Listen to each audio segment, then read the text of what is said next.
ሁሱ አሁን ከተናገርከው ላይ ግር ያለኝ ነገር ልጠይቅህ አንድ ጊዜ። አንዴ ጠይቁና ትጠይቃለሽ። አንተም ከይርታ ጋር ጥያቄ ያለሽ ማክሌት ወይንም ድንግል ማርያም? አሁን ጥያቄ አለኝ። እሺ ጥያቄ። እሺ የመጀመሪያ ግን ሰላም እንዴት ነህ? የኔ ጥያቄ ምን መሰለክ፣ በእስልምና አስተምሮ ሁሉም ነቢያቶች ሙስሊም ናቸው ከተባለ በነቢዩ መሐመድ እና በኢሳ መካከል ያሉ ትውልዶች አሉ አይደለም? ያ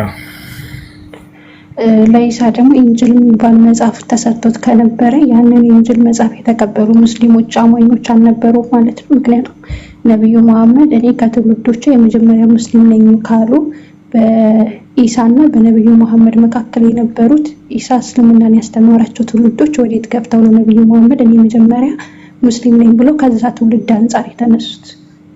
ከትውልዳቸው አንጻር ነው እርሳቸው ከተነሱ አይኑ ከትውልዳቸው አንጻር እንደሆነ ግን ነቢይ ኢሳ የተሰጠውን ኢንጅል መጽሐፍ ሙስሊሞች አልተቀበሉትም፣ ወይም ደግሞ ኢሳ እስልምናን ያስተማራቸው ትውልዶች አልነበሩም አለ። ግን ይሄ ቁርአን ከወረደላቸው ጊዜ አንስቶ የመጀመሪያው የራእዩ ተቀባይ ማን ነው? እርሳቸው ናቸው አይደል? ከዚህ አንፃር ነው እንጂ ከበፊቱ ከእርሳቸው በፊት የነበሩ አማኞች ሙስሊሞች ነበሩ። በማን መንገድ ላይ? በመሲሁና በኢሳ መንገድ ላይ። ማን ነው? በሙሴ መንገድ ላይ የነበሩ።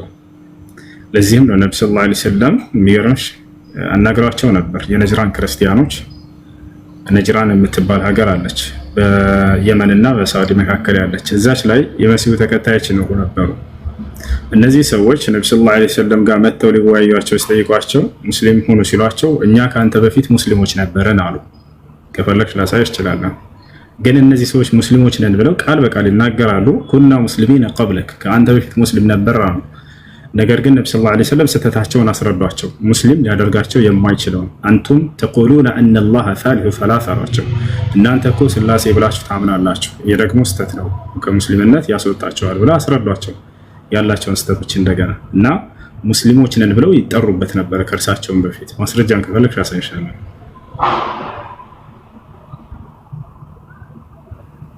ችግር የለውም። እኔ እንድታስረዳኝ ብቻ ነው የፈለግኩት ስላልተረዳሁት እና እሺ ያ ኢንጂል የሚባለው መጽሐፍ ወዴት ሄዶ ነው ለነብዩ መሐመድ እንደ አዲስ ቁርአን ወርደላቸው? የኢሳ አስተምሮ ኢንጂል ማን ወዴት ገባ ነበር? ተበርዞ ነው እንጂ ማለት የሰው እጅ ከገባበት በኋላ ያ በትክክለኛ ይዘቱ ላይ ያለ ኢንጂል ነው ሊባል አይችልም። ሰዎች እንደፈለጉ ከጊዜ በኋላ እየተነሱ በራሳቸው ጨመሩበት፣ የራሳቸው ያለውን እውነታውንም ቀነሱት። ያ እና ተበርዞ ነው እንጂ እሱ ጠፍቶ ነው ማለት አይደለም። መበረዝ ማለት እውነቱ ከሐሰቱ መቀላቀል ነው አንደኛ። እንዲሁም ደግሞ ቃሉ እያለ የተሳሳተ ግንዛቤ መስጠት ማለት ነው። የተሳሳተ ግንዛቤ መተርጎም ማለት ነው። በብዙ አይነት ነው ብረዛ። አላህ በቁርአን ላይ ይናገራል።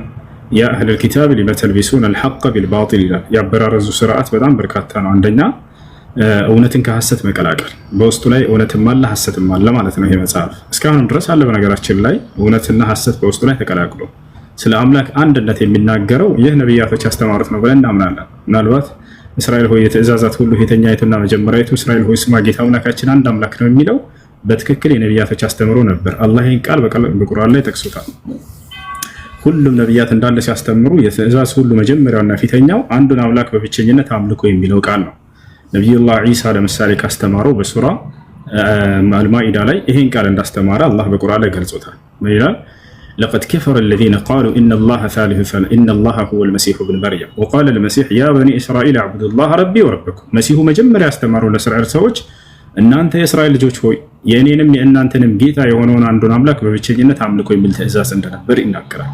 ሙሴ የሚያስተማረው ይሄንን ነው። የመጀመሪያው ትእዛዝ ኢነማ ኢላሁኩም ላህ ላኢላሃ ኢላሁ ወሲዐ ኩለ ሸይን ዒልማ ለሙሴ፣ አምላካችሁ እርሱ አንድ አምላክ አላህ ብቻ ነው፣ ከእርሱ በስተቀር ሌላ ማንም አምላክ የለም፣ እርሱ እውቀቱ ሁሉም ቦታ ያከበበ ነው እያለ ተናገረ። አብርሃምም የመጀመሪያ ያስተማረው ትምህርት ይሄ ነው። ወኢብራሂም ኢዝ ቃለ ሊቀውሚሂ ዕቡዱላህ ወተቁሁ ዛሊኩም ኸይሩን ለኩም ኢን ኩንቱም ተዕለሙን ይላል። አብርሃም ለህዝቦቹ እንዲህ ባላቸው ጊዜ አስታውስ ይላል። ምን አላቸው? መጀመሪያ ሲያስተምር ዕቡዱላህ ወተቁሁ፣ አንዱን አምላክ አላህን በብቸኝነት ተገዙ፣ እርሱን ብቻ ፍሩት፣ የምታውቁ ብትሆኑ ይህ ለእናንተ የተሻለ ነው አላቸው ይላል። ኢልያስ ይህን ያስተማረው ወኢነ ኢልያስ ለሚነል ሙርሰሊን ኢዝ ቃለ ሊቀውሚሂ አላ ተተቁን አተድዑነ በዕለን ወተዘሩነ አሕሰነል ኻሊቂን አላህ ረበኩም ወረበ አባይኩም አልአወሊን። ኢልያስ ከመልእክተኞቼ ነው ካለ በኋላ አላህ ሱብሓነሁ ወተዓላ ማንን እንደሰበከ መጀመሪያ ሲናገር ምን አለ? አላህ ረበኩም ወረበ አባይኩም አልአወሊን አላቸው። የእኔም ማን ነው የእናንተም የቀደምት አባቶቻችሁም አምላክ እርሱ አላህ ብቻ ነው፣ እርሱን በብቸኝነት ተገዙ አላቸው። በዘመናቸው ሲጠሩት የነበረውንም ጣዖት አወገዘላቸው። አትድዑነ ባዕለን ባዕል የሚባልን ጣዖት ትጠራላችሁና የእናንተም የአባቶቻቸው የቅድመ አያቶቻችሁም አምላክ እርሱ አንድ አላህ ብቻ ነውና እርሱን ተገዙ አላቸው። ይሄ ነው እና ስለዚህ በውስጡ ባለው መለኮታዊ ቅሪት መሰረት አድርገው እነዚያ ሰዎች አንዱን አምላክ በመገዛት ይሄዱ ነበር። በእርሱም ላይ ያጋሩ ሰዎች አሉ።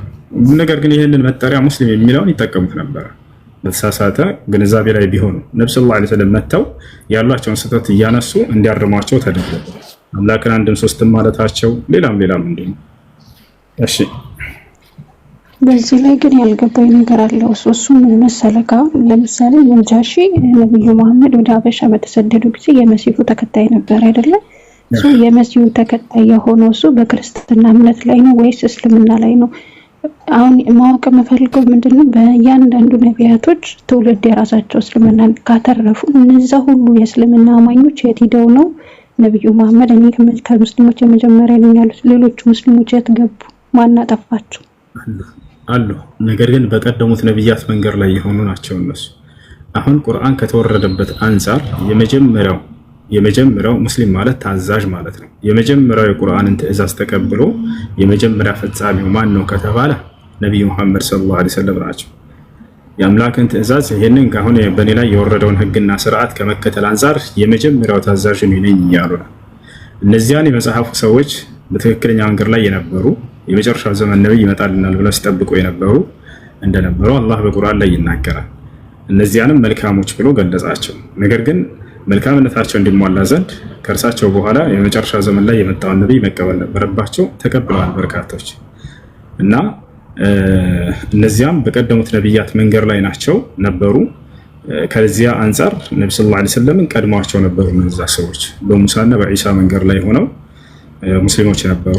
የመጨረሻውን ነብይ ይመጣልናል ብለው ይጠብቁ ነበር። ልክ ህጉና ስርዓቱ ሲመጣ በቁርአን ዘመን ደግሞ የመጀመሪያው ትዕዛዙን ተቀብሎ የመጀመሪያው ፈጻሚ ማን ነው ከተባለ እርሳቸው ናቸው። ከዚህ አንፃር ነው የመጀመሪያው ሙስሊም ነኝ ብለው የተናገሩበት ምክንያት ይሄ ነው።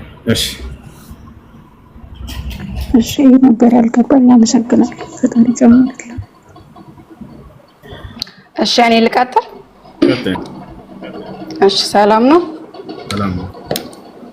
እሺ ይሰማል? እሺ እኔ የመጀመሪያ ጥያቄ እስልምና የመጣው ከክርስትና ከመጣ ወይንም ኢየሱስ ክርስቶስ ካረገ ከ600 ዓመት በኋላ ነው። ነብዩ መሐመድ እንደሚመጣ የተናገረ ነብይ የተጻፈ ነገር አለ? ማስረጃ አለ? እስልምና የመጣው ከኢየሱስ ክርስቶስ ከ600 ዓመት በኋላ ነው ያልሽው ስህተት ነው። እስልምና እሱ ለመመዘን እስኪ እስልምና ምን ይላል ቢያንስ ስለዚህ ብሎ ማንበብ ያስፈልጋል። ስለዚህ በቁርአን ላይ እስልምና የመጣው ነብዩ መሐመድ ከተነሳበት ጀምሮ አይደል ነው? ቁርአን የወረደው በነብዩ መሐመድ ላይ ነው። አይዋ ቁርአን የወረደው በነብዩ መሐመድ ላይ ነው። ትክክል ነሽ። ግን እስልምና የመጣው በዑመር ጊዜ ነው ማለት አይደለም እሱ። እሺ ስለ ነብዩ መሐመድ ነብይነት ወይንም የዓለም መጨረሻ ነብዩ ታላቅ ነብይ ተብሎ ስለ ነብዩ መሐመድ የተናገረ ትንቢት የተናገረ የተጻፈ ነገር ካለ እስኪ ማስረጃ። ምዕራፍ 61 ቁጥር 6 ላይ መሲሁ ከእኔ በኋላ የሚመጣው መልእክተኛ ስሙ አህመድ ወይም መሐመድ የተባለበት ከእርሳቸው በፊት አብስሯል። إذ قال عيسى ابن مريم يا بني إسرائيل إني رسول الله إليكم مصدقا لما بين يدي من التوراة ومبشرا برسول يأتي من بعد اسمه أحمد። የማርያም ልጅ መሲሁ ለእስራኤል ልጆች እንዲህ ባላቸው ጊዜ አስታውሱ፣ እናንተ የእስራኤል ልጆች ሆይ እኔ ወደ እናንተ የተላኩላቸው የአላህ መልእክተኛ ነኝ። ከእኔ በፊት ያለውን መጽሐፍ ኦሪትን የማረጋግጥ የማልክድ ከእኔ በኋላ የሚመጣውን መልእክተኛ ነቢይ ስሙም አህመድ ወይም መሐመድ የተባለውን የማበስራችሁ ነኝ አለ። ስለዚህ ከእርሳቸው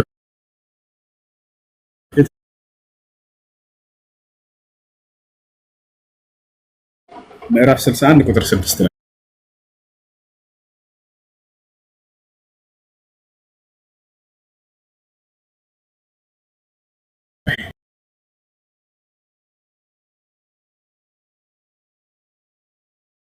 የወረደው ስለ ኢየሱስ ሊመሰክር አይችልም ማለት ነው አይደል? ስለ ኢየሱስ ክርስቶስ በኦሪት ዘፍጥረት ነቢያት ትንቢት ተናግረውለታል። መሲህ ይመጣል፣ ይወርዳል፣ ይወለዳል። ኢየሱስ ይመጣል ብሎ እነ ዳዊት እነ ሰለሞን ሁሉም ነቢያት ተናግረውለታል።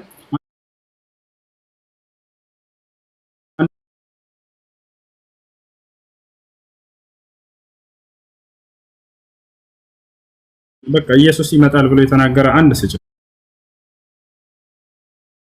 ኢሳይያስ ወይንስ ዳዊት ወይንስ ማን እኮ?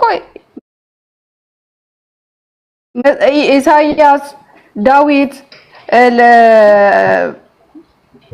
ሙሴ ማስረጃ መጽሐፈ ኢሳይያስ የቱ ጋር ምዕራፍና ቁጥር ኢየሱስ ይመጣል ብሎ የተናገሩበት? በነገራችን እኔ ነብዩ ኢሳይያስ ጥቅስ አላስኩም፣ ግን ነብያት ሁሉ ጥቅስ አላስኩም። ኢየሱስ ብሎ የተናገረ አንድ ነብይ የለም። ብሉይ ኪዳን ላይ ኢየሱስ የሚል ስሙ ራሱ የለም። ብሉይ ኪዳን ላይ አዎ፣ ግን ኢየሱስ ክርስቶስ ይወለዳል ተብሎ በነቢያት ተነግሯል። ግን ቁርአን ላይ ነብዩ መሐመድ ከቁርአን ውጪ እኔ የምፈልገው ከቁርአን ውጪ ስለ ነብዩ መሐመድ ይመጣል የዓለም ነብይ ነው ታላቅ ነብይ ነው ብሎ የተናገረ አንድ ጥቅስ ፈልጋለሁ ማለት ነው ከቁርአን ውጪ። ምክንያቱም ቁርአን የወረደው ነብዩ መሐመድ ላይ ስለሆነ ያ ደግሞ ማስረጃ አይሆንም። እንዴት? በምን ሂሳብ?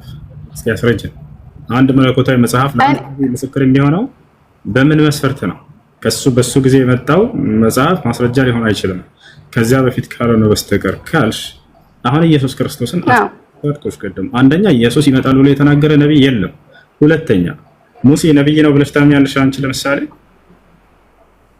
አዎ አምናለሁ። እዚህ ከሙሴ በፊት ሙሴ የሚባል ነብይ ብሎ ይመጣል ብሎ የተናገረ አንድ ነብይ አምጪ እስኪ። የለም። ምክንያቱም ህገ ልቦና ስለነበረ ህግ የመጣው ወይንም የተጻፈው በሙሴ ጊዜ ስለሆነ ሙሴ ይመጣል ብሎ የተናገረ ነብይ አለ። እሺ ከሙሴ በኋላ ልጥቀስልሽ። ዳዊት የሚባል ነብይ ይመጣል ብሎ የተናገረ ነብይ አለ። መቼም ከዳዊት በፊት እነ ሙሴ አሉ።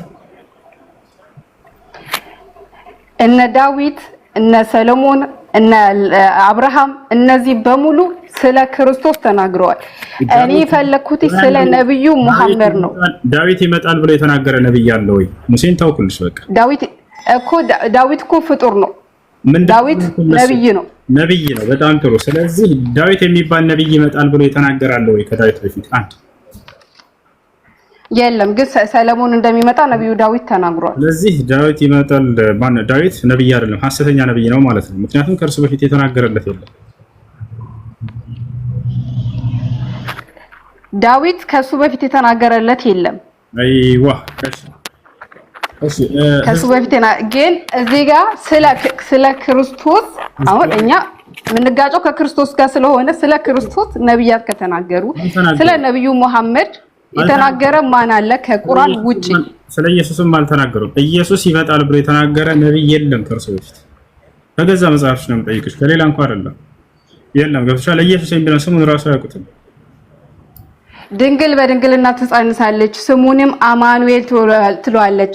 አማኑኤል ማለት የዓለም መድኃኒት ነው ተብሎ ትንቢተ ኢሳይያስ ላይ ተጽፏል። አይደለም የዓለም መድኃኒት ነው አይልም። ሲቀጥል ስለ ኢየሱስ ይላል አይደለም የዓለም መድኃኒት ነው አማኑኤል ማለት የሚል የለም። እግዚአብሔር ከኛ ጋር ነው። በአንድ ነገርሽ መጽሐፍሽ ነው አማኑኤል ማለት እግዚአብሔር ከኛ ጋር ነው ማለት ነው አይደለም? ያ አማኑኤል ደግሞ ወዲያው እዛው ላይ ኢሳይያስ ላይ ተወልዷል። የሚገርምሽ ላሳይሽ። አሳየኝ። እንደሱ ይሻላል።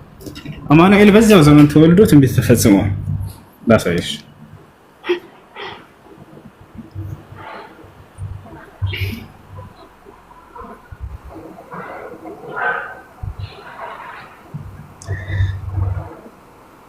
እሺ ያ የት ይገኛል? ትንቢተ ኢሳይያስ ምዕራፍ 7 ቁጥር 9 ላይ ላሳይሽ። ትንቢተ ኢሳይያስ ምዕራፍ 7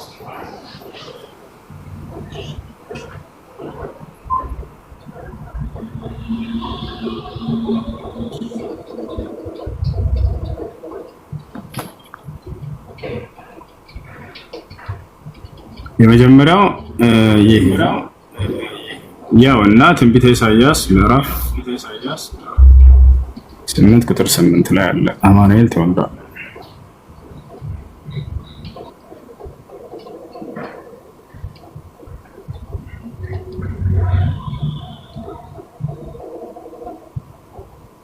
የመጀመሪያው ያና እዚህ ጋር ይሄ ነው አይደል ትንቢቱ። ስለዚህ ጌታ ራሱ ምልክት ይሰጣቸዋል። እነሆ ድንግል ትጸንሳለች፣ ወንድ ልጅንም ትወልዳለች፣ ስሙንም አማኑኤል ብላ ትጠራዋለች ይላል።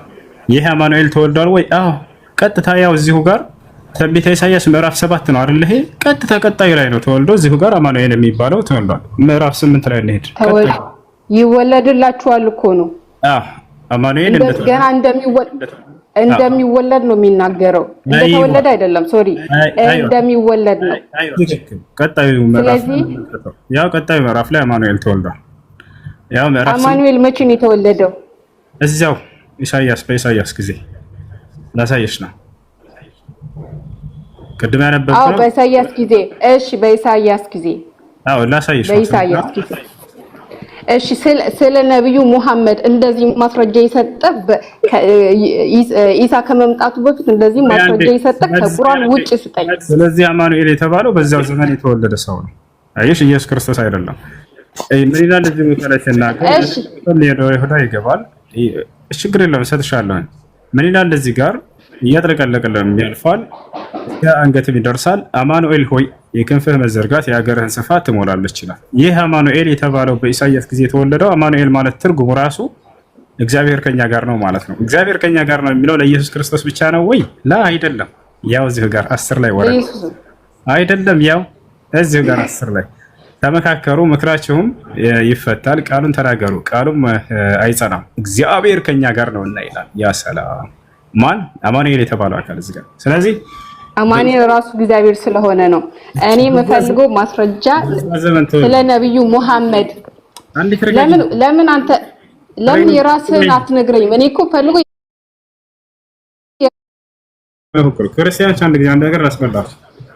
ቀጥታ ጥያቄ ከጠየቃችሁ መልስ ከሆነ የምትጠብቁት መልስ ሰጣችኋለሁ፣ ችግር የለም። ወደ መጽሐፋችሁም ሳንገባ እስካነጻጸራችሁ ድረስ ግን ክርስትናን ከእስልምና ጋር የዛን ያነጻጸር ግድ ነው። አይ ወደኛ አትግባ ይባላል። አይ ወደኛ አትግባ ይሄ ነው እኮ እኔ ፈልጎ እኮ ለነብዩ ሙሐመድን ስለ ነብዩ ሙሐመድ የተናገረ ከቁርአን ውጪ እሺ ሙሐመድ የሚለውን ቃል ላሳይሽ፣ መጽሐፍ ቅዱስ ላይ ላሳይሽ።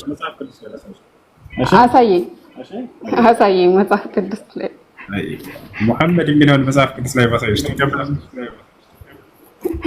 ስለሌለ ነው አለ፣ በእርግጠኝነት አለ። ስለሌለ ነው ካሳየውሽስ ትቀበያለሽ?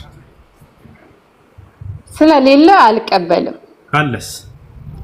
ካለ እኔ ዛሬ ሙስሊም ሆናለሁ። በጣም ጥሩ። ሙሐመድ የሚለው ስም ካለ ዛሬ ሙስሊም ነው። አሁን እናውጣ። እሺ ብሉይ ኪዳን በምን ቋንቋ ነበር የተጻፈው? የድንግል ማርያም ብሉይ ኪዳን በግዕዝ አይደለም። እኔ ፈልገው ግን በአማርኛ ነው። በዕብራይስጥ ጎበዝ ልጅ። አሁን የዕብራይስጡ ጋር ሄደን ቀጥታ ወደ አማርኛ ይራው እንመልከተው። ባይብል ላይ እንግባ። ለምን ወደዛ ትሄዳለህ? እኔ ፈልጎ አማርኛ፣ እኛ መጽሐፍ ቅዱሳችን በአማርኛ ነው። በአማርኛ ላሳይሽ። በአማርኛ አፍጣ በአማርኛ ላሳይሽ ነው። ተረጋጊ።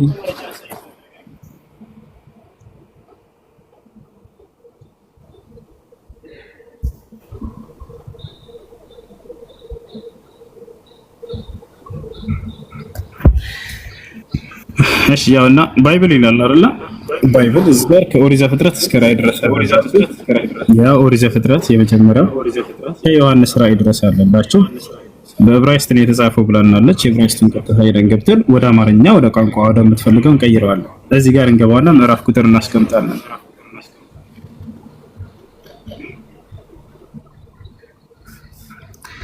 እሺ ከኔ ጋር ኔትወርክ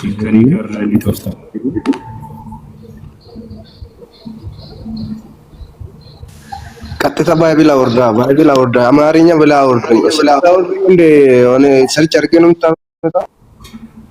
እሺ ቆይ እናያለን። ማን ነው መክፈት የሚችል? አንቺ ሌላ ስልክ አለሽ ድንግል ማርያም? እኔው እያዘብኝ ነው እና የለኝም። ቢኖረኝ እኮ ያመጣልህ ነበር ራሴ። እኔ የለኝም፣ ትርፍ ስልክ የለኝም። በጣም ጥሩ። አንድ ማን ነው ሌላ መክፈት የሚችል ልጅ ካለ ይገባ። በጣም አሪፍ ነው። እኔ ስልኬ በጣም እየያዘች ነው እቺኛው።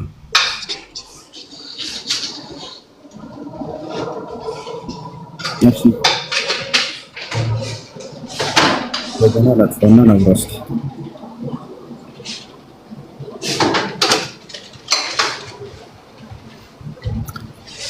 እሺ እሺ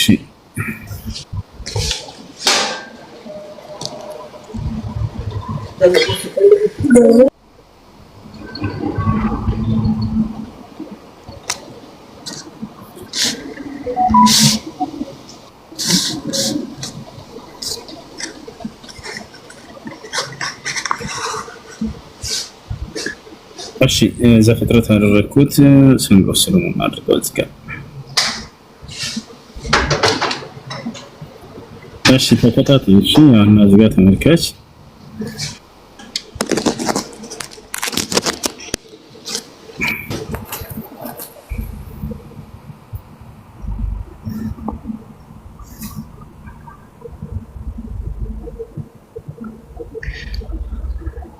እሺ ያውና ምዕራፍና ቁጥር አስገብተናል። ወደ አማርኛ እንቀይረዋለን። አማርኛ የለም ወይ? አለ አብሽር፣ ወደ አማርኛ እንቀይረዋለን። መጀመሪያ ስትጠይቅ ጊዜ መጽሐፍሽ ብሉይ ኪዳን በምንድን ነው የተጻፈው ስትባል በዕብራይስጥ ስላለች ዕብራይስጡን ሄደን ቀጥታ ወደ አማርኛ እንቀይረዋለን። ያው እነዚህ ጋር ወደ አማርኛ እንቀይረዋለን።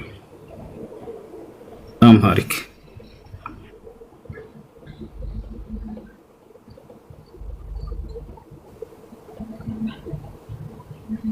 ኔትወርክ እየዞረች ነው። ታገሱሽ ልጆች።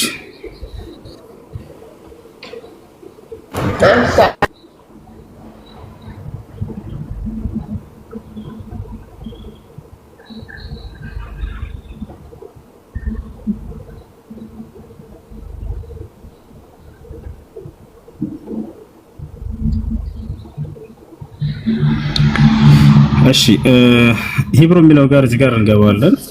ዕብራይስጥ ጋር እንግባ። ከዛ ወደ አማርኛ እንቀይረዋለን። ኔትወርክ በጣም አስቸጋሪ ነው። ማን ነው ሌላ ስልክ የያዘ ሰው መግባት የሚችል ሰው? ሰላም አለይኩም ኡስታዝ። ወአለይኩም ሰላም። እስቲ ልሞክረው። እስኪ እንትን በል ሰንጎ ሰለሞን ላይ ግባና ሞክረው። እሺ ምዕራፉን ተናገር እና ከስልክ ላይ ቀጥታ አማርኛ ውስጥ ግባ። ችግር የለም ወደ አማርኛ ነው የምንገባው። ሰንጎ ሰለሞን 5:16 ላይ ግባ። ልክ ነኝ ኡስታዝ? ያው እና ቆይ ከፍቷል መሰለኝ። አንዴ ከፍቷል መሰለኝ። ትልቁ ላይ አድርጎኝ አንድ ጊዜ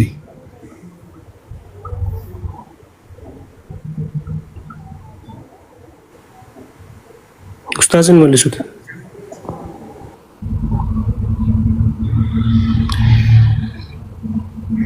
እሺ ያውና ይታይሻል። በአማርኛ አድርጌዋለሁኝ። ዕብራይስጡን ቀጥታ ዕብራይስጥ የሚለው ቃል በቃል ያውና እዚህ ጋር ማልየ ሰለሞን 5:16 ይላል። ከዚያ እዚህ ምን ይላል? ወደ ትዩ ዕብራይስጥ ይሄድላል። ዕብራይስጡን ቀጥታ ሄደን እንጫንና ወደ አማርኛ ይቀይርልናል። ከዛ በኋላ እዚህ እንገባለን። እሺ እዚህ እንገባለን።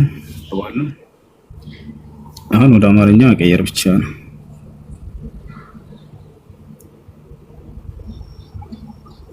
እሺ ቀጥታ ወደዚህ እንወርዳለን። ይታይሻል? እሺ ቀጥታ አውርዶ ርዕሱ አውርዶታል። የትኛው? ኖ የመጀመሪያው ጥቅሱ ምዕራፍ ስንት ነው? ቁጥር ስንት ነው? መኃልየ ዘሰሎሞን መኃልየ ዘሰሎሞን የሚል እሺ ላሳይሽ። ተረጋግሽ። ያው አንዴ እኔ በአማርኛ ነው ፈልጎ እኔ ዕብራይስጥ አልችልም እኮ በአማርኛ ላሳይሽ ነው። የታለ መኃልየ ዘሰሎሞን የሚለው ላሳይሽ ነው። ያው መለስኩት እንድታየው ዘንድ። ቀደም እያሳያሽ ነበር። ምን ይላል እዚህ ጋር? ምን ይላል? መኃልየ እኮ ወደ አማርኛ ቀይረው እኮ። አማርኛ እኮ ነው እያነበብሽ ያለሽው። ይሄ ምን ቋንቋ ነው? መኃልየ እኮ ነው የሚለው። መኃልየ ዘሰሎሞን አይደለም። የታለ ሰሎሞን የሚለው ምዕራፍ 5 ቁጥር 16። አዎ ያው መኃልየ ዘሰሎሞን 5:16 እኮ ነው። መኃልየ ዘሰሎሞን እንደዚህ ነው የሚጻፈው። ረበ ፈጣሪ። እሺ ቆይ ተመልሼ ላሳይሽ። ይሄ ራስሽ መጽሐፍ መሸግት ነው። 5:16 ቆይ አንዴ ቃሉን ላሳይሽ ተመለስ።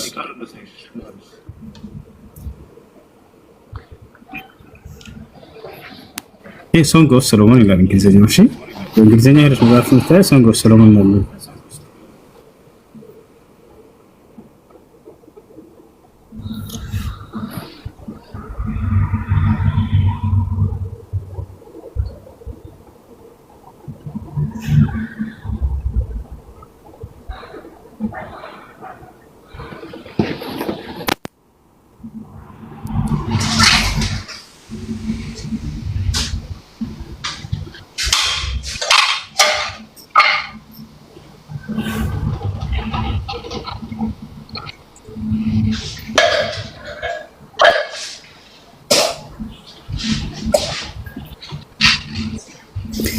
እሺ ያውና አንዴ ብራስት ጋር ነው አንዴ ስርዓት አቋርጬው ከይቅርታ ጋር ሄሎ ከኛ ጋር ነሽ አንዴ ስርዓት አቋርጬ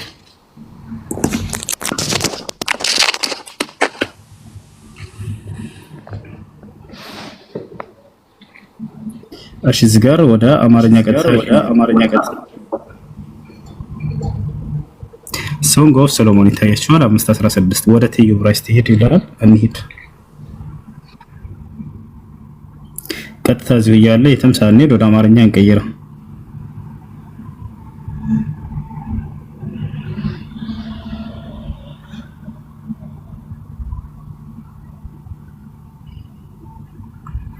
ቀጥታ ያው እዚሁ ጋር ወረድ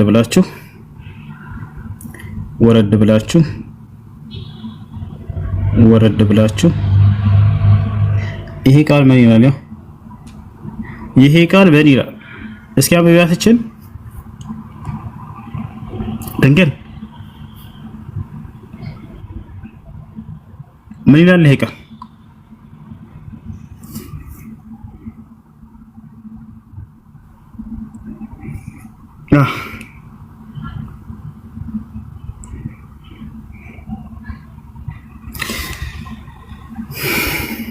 ይሄን ስም አንዴ ኮሜንት ላይ ቅውጥ አድርጉት። ባይብል ላይ ቁርአን ላይ እንዳይመስላችሁ። ያው ባይብል ሙሐመድ የሚል ስም ምን ሊያደርግ ተገኘ? እዚህ ማን ነው ይሄ ሙሐመድ? ይሄ ሙሐመድ ማን ነው? من هو هذا المحمد? ይሄ ሙሐመድ ማን ነው? እሺ ጥያቄ አለ ቀጥል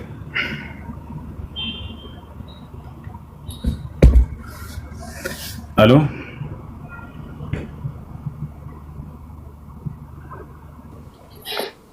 ለምን አመልስም ጥያቄ የትኛው ጥያቄ እንዴ መሐሌ ዘሰለሞን የሚል የለም እዚህ ጋር መሐሌ ዘሰለሞን ምዕራፍ እንደዚህ ብለ ከመጽሐፍ አምጣበት ነስራት እሺ እንዴት እናስረዳስ እስቲ ፈጣሪ ሶንግ ኦፍ ሰሎሞን ማለት ነው ያን ሸዋበድ እንጂ ከላይ ክርስቲያን አለ እሺ አለው እሺ ይሄ መሐሌ ዘሰለሞን ነው ወይስ አይደለም? አንድ እስኪ አንተ ተናገር። ሶንግ ኦፍ ሰሎሞን ምንድነው?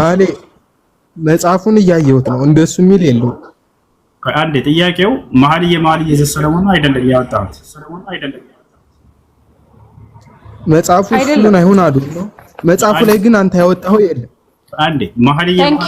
አንዴ ተረጋጋ እንጂ እሱ ያለሻለው እኮ መሐመድ የሚለው እኛ ጋር የለም እኮ ነው የሚልሽ ነው አይደል? አንተ ማለት ይፈልከው አዎ መጽሐፉ ላይ እንደዛ የሚል የለም። እሱ ያለሻለው እንጂ መጽሐፉ የኛ አይደለም እያለ አይደለም። ሶንግ ኦፍ ሰሎሞን የእናንተ መጽሐፍ ነው አይደለም? ሶንግ ኦፍ ሰሎሞን የእናንተ መጽሐፍ ነው አይደለም? እኔ እሱ ስሙ አዲስ ነው። መሐሌ ዘሰለሞን የእናንተ መጽሐፍ አይደለም? መሐሌ ዘሰለሞን የኛ መጽሐፍ ነው። ኦኬ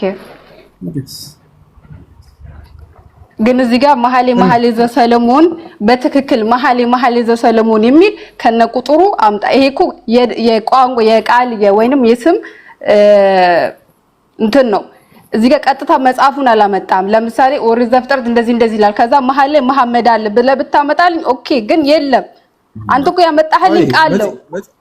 ቆይ ላሳይሽ። መጽሐፉን ይዤዋለሁ። ከፈለክ ሙሉን ላንብብልህ። ማሌ 5ን ማለት ነው። ኦኬ አንዴ እሷ ያለችው ምንድነው? መጽሐፋችን የተጻፈው በዕብራይስጥ ነው። ስለዚህ በዕብራይስጥ ነው አይደል የተጻፈው? የዕብራይስጡን አንተ ማውጣት ትችላለህ? እና ትልቁ ላይ እናድርግና ክፈተው። ትችላለህ? የዕብራይስጥ የለኝም፣ ምክንያቱም አማርኛ ነው የምችለው። ሲጀመር መጽሐፍ ቅዱሳችን የዕብራይስጡ ቀጥታ ወደ አማርኛ ነው የተተረጎመው። ቀጥታ ነው የተተረጎመው። የዕብራይስጥ በግዕዝ ወደ አማርኛ ዕብራይስጥ ላይ የምታገኘው መጽሐፍ ቅዱሳችን ላይ አለ። ምንም የተለወጠ ነገር የለም። ግን እኔ የምፈልገው ከነብዩ መሐመድ ስለ ነብዩ መሐመድ ከቁርአን ውጪ የተናገረ ክርስቲያኖች አይታችኋል። መሐመድ የሚለውን ባይብላችሁ ላይ ቁጥር 16 ላይ ተው እንጂ ሙሉን ላንብብልህ እያልኩ እኮ ነው። ማህሌ 5ን ማለት ነው። ቁጥሩን ትቼ ሙሉን ላንብብልህ ከአንድ ጀምር። ልታነብልን ነው እንዴ? ልታነብልን ነው? ላንብብልህ። እንደዛ የሚል የለው። ተው እንጂ ዕብራይስጥ በምን ቋንቋ ነው ብሉይ ኪዳን የተጻፈው? መልስልን። በምን ቋንቋ ነው የተጻፈው? በዕብራይስጥም ተጽፏል። ዋናው ዕብራይስጥ እንግሊዘኛ፣ አማርኛ መሆኑ አይደለም። ዋናው ዕብራይስጥ ቋንቋ አይደለም። እዚህ ላይ ያወጣው ዕብራይስጥ ነው ያወጣው። ትልቁ ላይ ነው። ክፈት እንዴ ሁሱ አንተ የኛ መጽሐፍ ላይ ካል አንድ ቤት አታርጉት። መክፈትም ይችላል ከመካከላቸው ዕብራይስጥ እየነገርኩ እኮ ነው። ዕብራይስጥ ሆነ አማርኛ ሆነ አንዴ ባካችሁ የአማርኛ መጽሐፍ አለ ሲነበብ አንተ አንዴ ዕብራይስጥ መክፈት ነው። አማርኛውን አንድ ብለህ ተረጋጉ። አንዴ ቀስ በሉ። ዕብራይስጥ መክፈት ይችላል ከመካከላችሁ? የለም እንዴ እሱ ለዛ ሂድና እስራኤሎች ጋር አውራ። እኛ በአማርኛ መጽሐፍ አለን፣ መጽሐፉ ላይ ይነበብልህ። አንተ ያልከው ካለ እና ምን እንቀበላለን። አማርኛ መጽሐፍ ቅዱስ ሳይሆን የመጽሐፍ ቅዱስ ትርጉም ነው እሱ። አንተ ካለ አባቴ አንተ ያልከው ካለ እንቀበላለን። በቃ ስለዚህ አንድ እስኪ እንደው ትንሽ ሻል ያለ ክርስቲያን አስገቡ እስኪ። ማን ነው የሚገባ ክርስቲያን? ቤተክርስቲያን የምትገለገል በግዕዝ ቋንቋ ግዕዙን ላውጣል። አንዴ ተረጋጉ። በግዕዝ ነው መጀመሪያ የተጻፈው መጽሐፍ ቅዱስ? እስኪ ንገረኝ። እኛ የምንገለገለው ቤተክርስቲያን ውስጥ የምትገለገልበት ነው እሱ። ዋናው መሰረቱ የእናት ቋንቋ የተጻፈበት ምንድነው ብዬ ስጠይቃችሁ ዕብራይስጥ ነው አላችሁ። ስለዚህ ወደሱ ትሄዱና ቀጥታ እዛው ያለውን ወደ አማርኛ ቀይሩት። ሙሐመድ የሚል ቃል በቃል ካልተገኘ እኔ ዛሬ ቲክቶክን ዝጋጅቶ ነው የሚሄደው። ወረድ በልካባ እምላለሁ ባላህ ስም። እናው ሲተረጎም ተሳስቷል የምትለው? አዎ አሳስተውባችኋል። እንዴት እንዳሳስተውባችሁ? አይ እንደዚህ ብሎ ነገር የለም። ዛሬ አንተ ያመጣኸው ሲጀመር አንተ ያመጣኸው ቦታ እናንተ ብቻ ናችሁ የምታውቁት፣ ማንም አያውቀው አይደለም። መምህሮቻችሁ ራሳችሁ ያስገባችሁት ስለሆነ ሄድና ባይብል ሀብን እኛ እንጠቀምበታል ወይ በሏቸው። አዎ ይሏቸዋል። እዚህ ጋር ከኦሪት ዘፍጥረት እስከ ራዕይ ድረሳል። ይሄው መጽሐፍ ቅዱሱ ላይ ስም እንግዲህ ይቀየራል። አንተ አሁን ለምሳሌ ሁሱ ብትሆን ቀየረባችሁ። ያ ቦታ ላይ አብርሃም ስሙ አልተቀየረም። አብርሃም ነው። አንዴ ኢየሱስ ነው። ስም ከሆነ አይቀየርም። ተቀይሯል። ኢየሱስ የሚል ቃል የለም በዕብራይስጥ ስም አይቀየርም። እሺ ማን ተባለ? በእኛ ማን ተባለ? ንገረን እስኪ። እኛ ማን አልነው? ሲቀስ በል ተረጋጋ። ኢየሱስ የሚለው አልተቀየረም። ለምሳሌ አለ ኢየሱስ የሚለው የዕብራይስጥ ቃል ነው አይደለም? እንዴት እንደቀየሩባችሁ በአንተ ባመጣሁ ላስረዳ።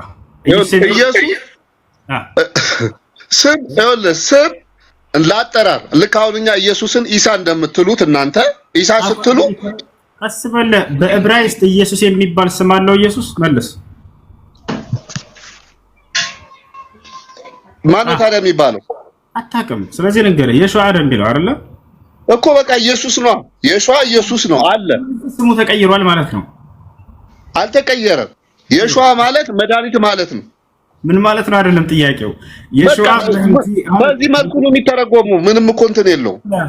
ቀስ በል ተረጋጋ። እንደሱ አይደለም እያልኩኝ ያለት ምንድነው? እዚያ ቦታ ላይ ዕብራይስጡን ሄደን ስናየው ጊዜ ይሄ ቦታ ላይ ሙሐመድ የሚል ስም አለ። ምን እናድርገውኛ? የለም ቢኖር ኖሮ መጽሐፉ ላይ ይጻፍ ነበር። ምዕራፉ ሲጀመር ስለምንድን ነው የሚያወራ? ስለ ነቢያት ወይ ስለ ወደፊት እኮ አይደለም የሚያወራ። በፈጣሪ እስኪ ማን ነው አንደኛ ዕብራይስጥ መክፈት የሚችል አንድ ክርስቲያን ካለ አንድ ቁጥር ይጻፍ ወይ ያሳያቸዋል። የራሳቸው ክርስቲያኖች ክርስቲያን ካለ 3 ቁጥር ይጻፍና ይግባ መክፈት የሚችል እኔ የዕብራይስጥ መጽሐፍ አለኝ የዕብራይስጥ መጽሐፍ ቅዱስ አለኝ እንትኔ ላይ ስልኬ ላይ አለ በቃ እሱን ብታወጣው መሐመድ የሚል የለው በቃሽ አንድ ክርስቲያን ቆይ ላስገባለሁ ብሩኬ የሚል ልጅ ቆይ አንዴ ገብቷል ልኳል እሱን እናስገባላችሁ እና ዕብራይስጥ መክፈት እንደምትችል ተስፋ አድርጋለሁ ብሩኬ የማትችል ከሆነ አትላክ እሺ ለነሱ ለማሳየት ዘንድ ነው ለከላለው ብሩክ ናግባ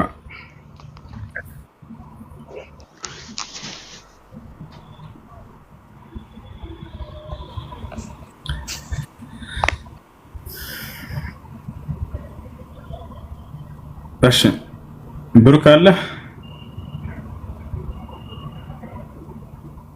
እሺ ብሩክ ልከለት ነበር አልገባም እሺ ሌላ ማን እናስገባ ማን ነው መግባት የሚችል ክርስቲያን እንዳለ ምክንያቱም ያውቁታል ይሄን ነገር ስለዚህ መግባት አይችሉም ከገቡና ከከፈቱት መሐመድ የሚለው ቃል በቃ እንዳለ ስለሚያውቁት እሱ ሳይሆን ዕብራይስጥ የሚችል የለ ኖርማሊ ማለት ነው እንዴ አይተበቅብህም እዚያው ላይ ዕብራይስጡን ወደ አማርኛ ወደ ፈለከው መቀየር ትችላለህ ውስጥ መደረቅ ፈልጎ ነው እርግጠኛ ነኝ እዛው ላይ ስላለ ወደምትፈልገው ቋንቋ ይቀይርልሃል አንተ ባይብል ሀብን መክፈት ትችላለህ እና ባይብል ሀብ ክፈት አንዴ እሺ ያወጣኛላ አያጣም ችግር ሌላ ስልክ አለ ከጎን አንድ ጓደኛ ካለ ተቀበለውና አንዴ ባይብል ሀብን ልክፈትበት የለም ሌላ ስልክ የለም እሺ አንተኛው ከታች ሌላ ስልክ አለ ዋንዴ አቤት ሌላ ስልክ አለ በእጅህ ላይ መጽሐፉን ይዣለሁ ሌላ ስልክ አለ ወይ በእጅህ ላይ ሌላ ስልክ የለኝ በቃ ምንም ማድረግ አይቻልም መግባት የሚፈልግ ክርስቲያን ካለ መሐመድ የሚለውን ቃል በቃል በገዛ መጽሐፋችሁ ላይ ራሳችሁ በእጃችሁ ከፍታችሁ እንዳሳያችሁ የምትፈልጉ ካላችሁ 3 ቁጥር ጻፉና ግቡ ሌላ ሰርፕራይዝ እስከዛ ለእናንተ ልጨምርላችሁ ሙሴና አሮን ወደ መካ ሄደው ሐጅ አድርገው ነበር እንደ መጽሐፍ ቅዱስ ሌላ ልጨምርላችሁ እስልምና ትክክለኛ ሃይማኖት ነው የሚል ቃል በቃል መጽሐፍ ቅዱስ ላይ ያሳያችኋለሁ ሌላ ልጨምርላችሁ አንዱን አምላክ እግዚአብሔርን በብቸኝነት ማምለክ ይህ እስልምና ነው የሚል ቃል በቃል መጽሐፋችሁ ላይ ያሳያችሁ ሌላ ልጨምርላችሁ ሐጅን የሚያደርጉ ሰዎች ብፁዓን ናቸው የሚል ቃል በቃል መጽሐፍ ላይ ያሳያለሁ የጌታ ሰው እሺ ይሄ ሁሉ አለ መጽሐፋችሁ ላይ የት ነው የምታገኙ ከተባለ በአማርኛ እንዲተረጉሙላችሁ ጠብቃችሁ ከሆነ ስለሙ ማለት ነው ይባጫው ነገር ግን የዕብራይስጡን ቀጥታ ሄዳችሁ ስትከፍቱት ጊዜ ወደምትፈልጉት ወደ አማርኛ ቋንቋ ስትቀይሩት ቃል በቃል ሙሴና አሮን ወደ መካ ሄደው ሐጅ አድርገዋል የሚል ቃል አለ እስልምና ትክክለኛ ሃይማኖት ነው የሚል ቃል በቃል አለ እስልምና ባይብሉ ላይ አውጣው ባይብሉ ላይ አውጣው መጽሐፍ ቅዱስ ማለት ነው እኛ ምን ገለገል እኮ በምኑ ላይ ላውጣለ ዕብራይስጥ ላውጣለ ባይብል አማርኛ ባይብል ማለት ነው በአማርኛ ዕብራይስጡን ማውጣውና እንተረጉመዋለን ችግር የለውም ባይብል ሀብን መክፈት ትችላለህ ከላይ ያለው ልጅ እስኪ ነው እና ክፈት አሁን የተናገርኩትን ሁሉ አሳይቻለሁ እኔ ከራሴ አንዳች አልናገርም እንዳነበብኩ እናገራለሁ ንግግሬም ቅን ነው በማስረጃ እንጂ ለማስረጃ አልናገርም ነው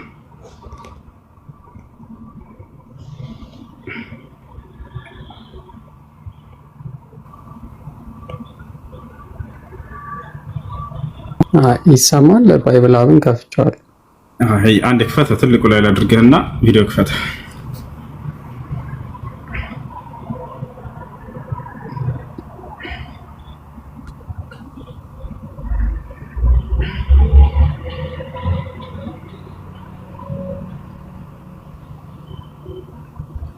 እሺ ክፈት አይታይም ለኛ ስክሪን ሼር እንዴት ነው ማረጋው ልትረዳኝ ትችላለህ ከታች ሴቭ የምትላለች ቪዲዮን ከከፈትክ በኋላ ከታች ሴቭ የሚላለ እሱን ተጫን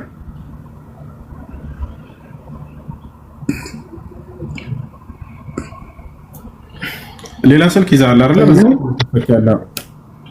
ስልክ ሳይሆን ስክሪኑን ሼር ማድረግ አይቻልም የትኛው የስልኬን ራስ ትችል አይመስለኝም በሌላ ስልክ ከፍተህ ቪዲዮ ከፍተህ ያኛው እዚያ ጋር መናዝህን ለራፍና ቁጥር ትገባለህ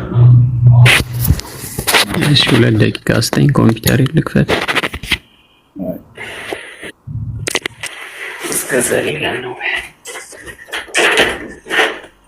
እሺ እስከዛ ድረስ ማን ነው ሌላ ቬሮን አለ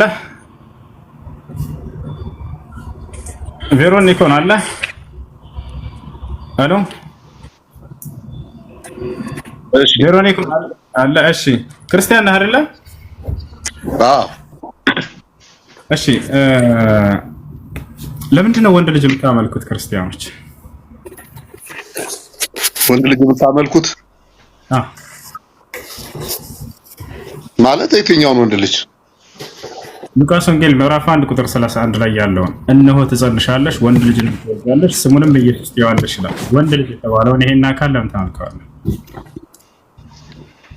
ፈጣሪ ስለሆነ ነው ይሄ ወንድ ልጅ ፈጣሪ ነው ክርስቶስ እኔ ፈጣሪ ነኝ ብሏል እኔ ፈጣሪ ነኝ ያለውን ሁሉ አንተ ትቀበላለህ አሁን ጥያቄውን መልስ እንጂ የጌታ ሰው ማለት ጥያቄ ነው መልስልህ አይደለም ፈጣሪ ሆኖ ሲገኝ ነው እንጂ እየሰማኝ ነው ኢየሱስ ክርስቶስ ስለራሱ ያስተማራቸው ትምህርቶች አሉ እዚያ ላይ እርሱ ለምሳሌ ብዙ የተናገረው አለ እኔ ሰው ነኝ እያለ ቃል በቃል ተናግሯል አይደል አምላክም ነኝ ብሏል የት ጋር ነው እኔ አምላክ ነኝ ያለው እኔና አብ አንድ ነን ይላል እኔ አምላክ ነኝ ያለበትን ነው የጠየቅኩት እኮ አብ አምላክ አይደለም እኔ አምላክ ነኝ ያለበት ቦታ የለም በለኝና ነገር ግን እኔ አብ አምላክ አይደለም ወይ አሁን ስለ አብ ሳይሆን ጥያቄው ስለ ኢየሱስ ክርስቶስ ነው ኢየሱስ ክርስቶስ አተረጋግስ በልጅ ታዲያ አልባብኝ እድል እየሰጠኝ ኢየሱስ ክርስቶስ እኔ አምላክ ነኝ ብሏል አልከኝ አይደለ ያልከውን ነው እየጠየቅኝ ያለው እኔ አምላክ ነኝ ታዲያ እየመለስኩልህ ነው እኮ እኔም እየመለስኩልህ ነው እሺ እኔ አምላክ ነኝ ብሏል አላለም ኢየሱስ እኮ እየነገርኩህ እኮ ነው ሲጀመር እኔ አምላክ ነኝ ያለውን ሁሉ አንቀበልም አምላክ ሆኖ ሲገኝ ብቻ ነው የምንቀበለው አንተ ነህ ያልከው እኔ አምላክ ነኝ ብሏል አልከን አይደለ የኛ ሐቅ ደግሞ ምንድነው ያለበትን አሳየኝ ነው ልክ አሳየኝ ስለህ ደግሞ ያን ነገር ማምጣት አይጠበቅብኝም አያስገድም እንደዚህ ኢየሱስ ክርስቶስ እኔ አምላክ ነኝ ብሏል ካልክ እኔ አምላክ ነኝ ያለበትን ቦታ አሳየኝ እሺ እኮ አሳይ ነገርኩህ እኮ እኔና አብ አንድ ነን አለ ታጋር በጣም አዝናላኝ እኔ አምላክ ነኝ አይልም እሱ ጋር እሺ ከላይ ያለው ልጅ ዕብራይስጥን ክፈተው አንዴ ያሳያችሁ አንዴ ነብያችንን ስም እስኪና አሳያችሁ እሺ አሁን መኃልየ ሰሎሞን ምዕራፍ 5 ቁጥር 16 ላይ ግባ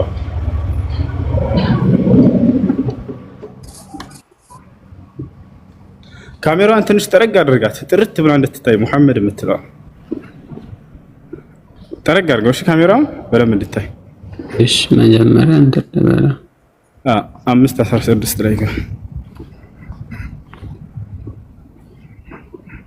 ለምን አጠበባችሁት አስፉት በደንብ እንድታይ ፕሮቨርብስ ነው ወይ ሶንግ ኦፍ ሰሎሞን አይደል ሶንግ ኦፍ ሰሎሞን 5:16 5:16 ልጆች አንዴ ትልቁ ላይ አድርጉት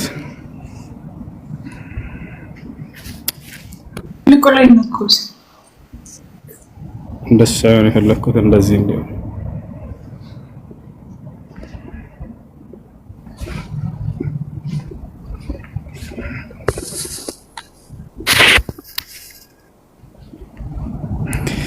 እሺ ገባ አንድ እንትን በለው አዝረው ወደዚህ እንዴ ከጎኑ ሳይሆን አንድ እንትን ቀጥ አድርጋ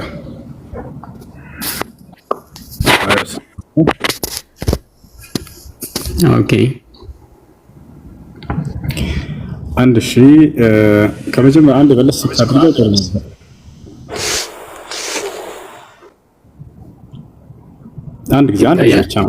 አንድ ጊዜ ብቻ መልሰ አንድ ባክበራት አንድ ጊዜ ብቻ መልሳት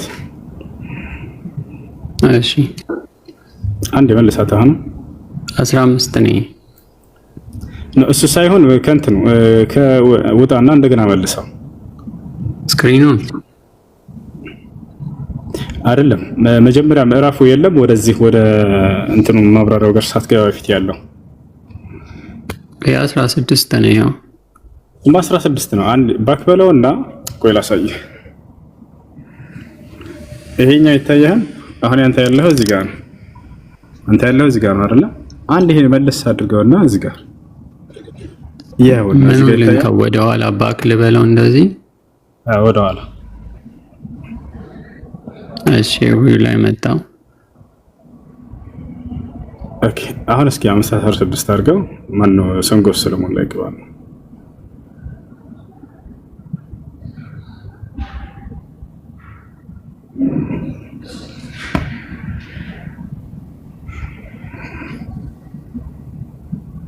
ወረስ ተጋ አድርገው እሺ ጆሹዋ ኤክሌሲያስ ሶንግ ኦፍ ሰሎሞን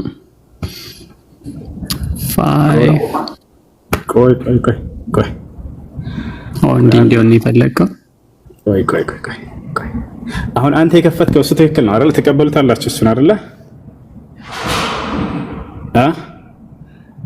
አንድ ያረጋግጣል ምን ባይብል መሆኑን ነው።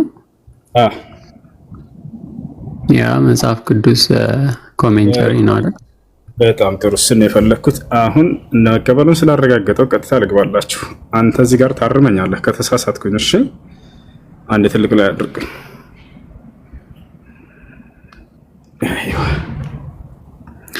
እሺ አርመኛል። ይሄ አንተ የገባህበት ራስ ነው አይደለ? አይዋ አሁን ቀጥታ እዚህ ጋር እንገባለን። ያ አሁን ይሄን ወደ አማርኛ ቀጥታ እዚሁን ቀይረው።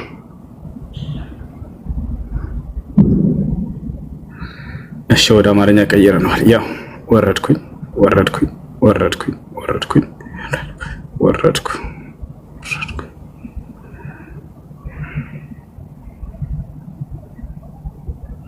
አንዴ ያተና ስጭካ እቺ ምን ትላለች?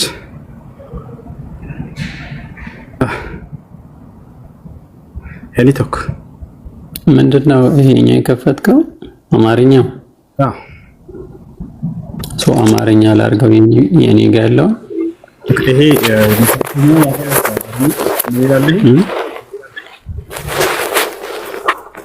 አማርኛ ላርገው እኔ ጋር ያለው ይሄን አትቀበለው? አልገባኝም። ማለት አንተ የከፈትከው ይሄ ነው አይደል? እኔ የከፈትኩት ነው የከፈትከው? ያ ሶ አማርኛ ላይ እኮ እሱ ይክፈተው። አንዴ መልሼ ላሳይህ አንድ ጊዜ ቶ እኔ ልክፈተው። ምንድነው ችግሩ? እዚህ ጋር እያሳየው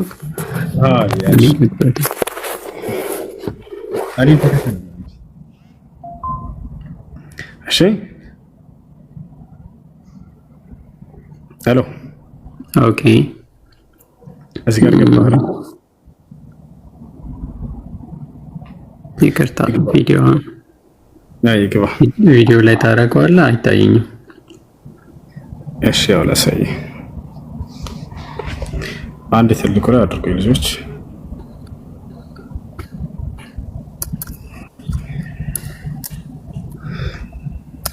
ያው እሺ ይታያል።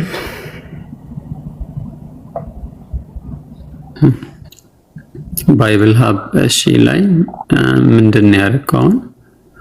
ሂብሩ ብለው ይሄ ይታያል አይደለ? ሂብሩ ላይ አድርገው። እሺ ያ እሺ አድርገው። አሁን እዚህ ጋር ወደ ቴዎብራስ ትሄድ ይላል አይደለ? ከዛ የትኛውን ነው የምነካው?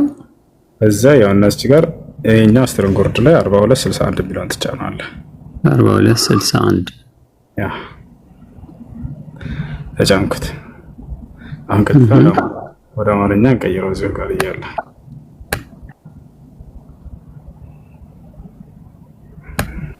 ያው ነጣያ ነው ያለው። እኔ ቻት ጂቲቪ ነገር ብቻ አይቼዋለሁ ወንድሞቼ። ቆይ አንዴ ተረጋግጭ። ይሄ ምን ይላል? አንዴ ወደ ኋላ ተመለስ። ተመለስ ወደ ኋላ እባክሽ ተረጋጊ። ይሄ ምን ይላል? ይሄ ቃል ሶ አንድ ነገር ምን መሰለህ እዚህ ጋር የሚታይ ነገር ይሄ መሐመድ ይላል አይደል? መሐመድ ይላል። ጥሩ አሁን ምንድነው እያረክ ያለው?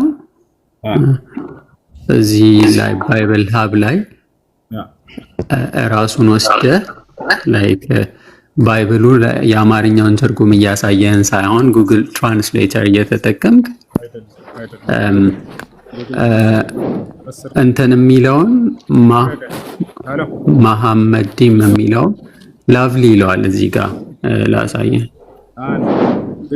ተረጋጋ ሳይሆን ራስህ ግባ ብሎኝ ራሱ እያዘዘ ገብቼ ልክ መሐመድ ሲነቃበ ነው እንደምትወጣው አንተ ሲነቃበታ ሌባ ነው። እኔ የጠየቁት ጥያቄ ይመስለኛል። ለምን ትሳደባለህ? እሺ አያቸው ተከርሰ አንዴ ይኸውልህ የእውነት በእምነት የምትተማመንና የእውነት ከያዝክ ማለት ነው ስልኩ ሳታዘዋውር ማረግ ይችላል። ወላሂ ላዚም አይታችኋል። መጽሐፋችሁ ላይ መሐመድ የሚለውን ቃል አይታችኋል። ወላሂ ካየን እንሰልማለን ብሎ ነበር አይደለ? ልክ ሲያዩ ጊዜ ፈንጫጫችሁ። ልክ ስታዩ ጊዜ ፈንጫጫችሁ። እየሄዳችሁ በየራሳችሁ ስልክ እዩት። ባይብል ሀብ ላይ መሐመድ የሚለው ቃል በቃል አለ። ወላሂ ታችኋል። ነገ የፍርድ ቀን አላየንም ይሄን ሰው እንዳትሉ። ለኛ ያለብን ግዴታ ማሳየት ነበር። አሳየናችሁ። ከዛ ብዙ ምክንያት ፈጠራችሁ። መጀመሪያ ላይ ካላየኸኝ አውቀው ነው። መጀመሪያ በሌላ እንትን ስለገባ ነው አውቄ ያስመለስኩት። ሙሐመድ የሚለውን ስም በገዛ መጽሐፋችሁ ላይ ያነገስንላችሁ። ማን ነው ይሄ ሙሐመድ? ምን ሊያደርግ ተቀመጠ?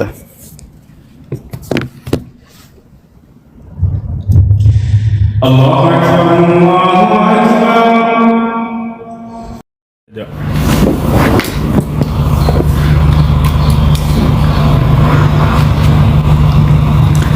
ሰላም አለይኩም ሁላችሁም። አለይኩም ሰላም ወራህመቱላህ።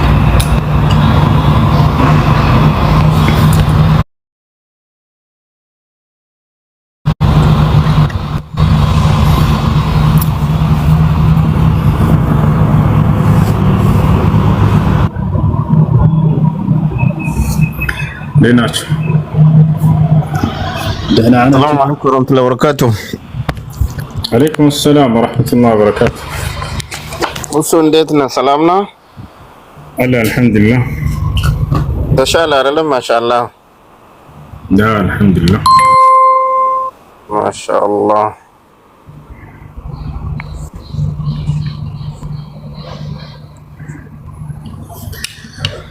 يا سلام يا سلام.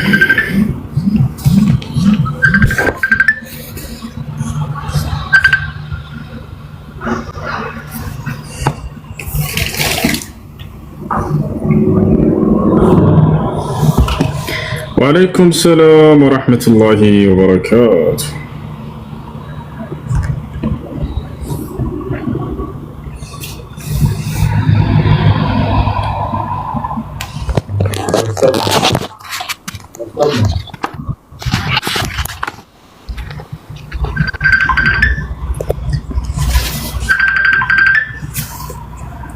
تسمعين كلامي؟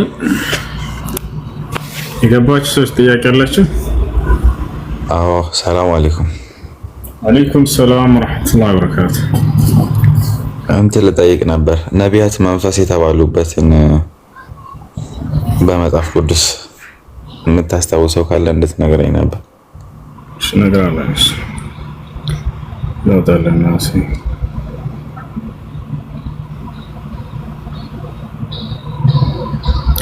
ልጆች ታባ አድርገው እንደሺ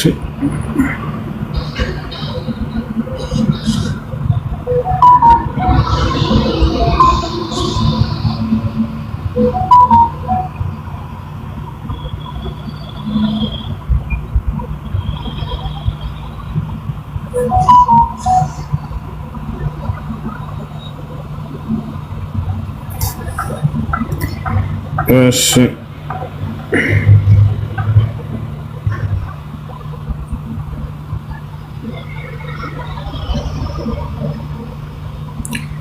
አንደኛ ዮሐንስ ምዕራፍ 4 ቁጥር 1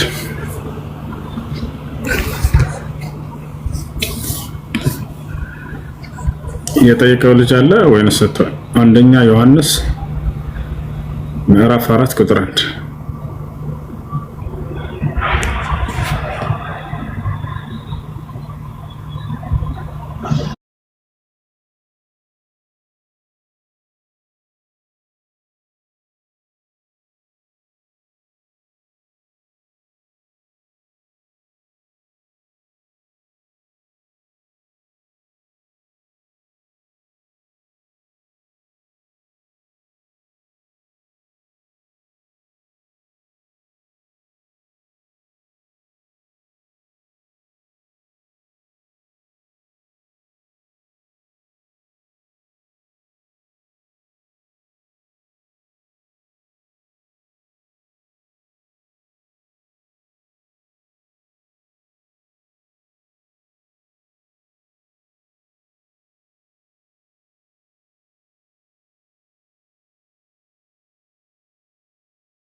ታላላቅና ገናና የሆኑ ስራዎችን ሰርቶ ክብሩንና ልቅናውን ግነቱን ለመግለጽ የሚጠቀመው የሆነ ቃል ነው። ይህን ደግሞ በአብዛኛው መንግስታቶች ይናገሩታል። አላህ ስብሐነሁ ወተዓላ ታዲያ የትኛውን አስቦ ነው የብዜትን ነው የግነትን ያሰበበት የሚለውን እኛ ሳንሆን የምንመልስለት ራሱ ይመልስልን። በቁርአን ላይ ምን ብሏል ስለዚህ ጉዳይ ሲባል አምላክ አላህ ስብሐነሁ ወተዓላ በብዜት ነው እኛነቱ እንዳንል አንድ ብቻ ነው ብሎ በብዜት ዘግቶታል። ሁለት እንዳልሆነ ሶስት እንዳልሆነም በበርካታ ቦታ እያነሳ ያንን ነገር አላህ ስብሐነሁ ወተዓላ ተቃውሞታል።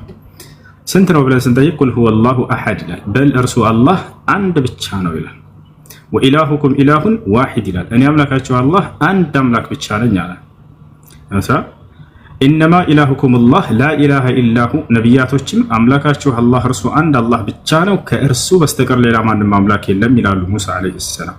ዒሳም ሲናገር ምን ይላል? ወቃለ አልመሲሑ ያ በኒ እስራኤል አዕቡዱላህ ረቢ ወረብኩም የእኔንም የእናንተም ጌታ የሆነውን አንዱን አምላክ አላህን አምልኩ እያለ ዒሳም ይናገራል።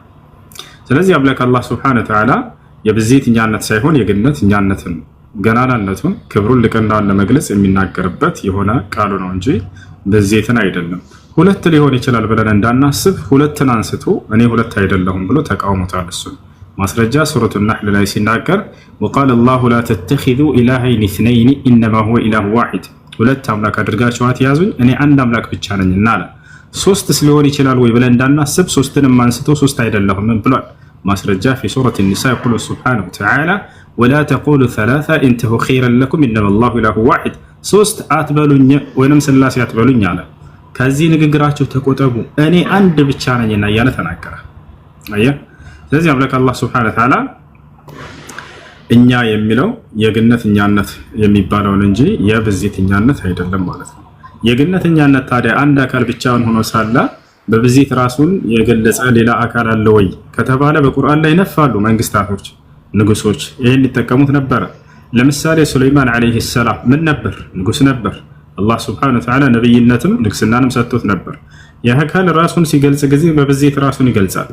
وقال ويقول سبحانه وتعالى وورث سليمان داود وقال يا أيها الناس علمنا منطق الطير وقال آل كال بهذا سليمان راسن ببزيت يجلسال ببزيت يناكرال علمنا منطق الطير وأوتينا من كل شيء يالي يناكرال يا أوافاتوچن ቋንቋ ተስተማርን ይላል። ተስተማርኩ አይደለም ተስተማርን አምላክ ያላ አስተማርን ይያላ ይገልጻል ስለራሱ ረሱል وأوتينا من كل شيء من يلا كذا قتلوا وعلمنا منطق الطير وأوتينا من كل شيء كهلم ነገር ተሰጠሁኝ ሳይሆን የሚለው ተሰጠነ ይላል።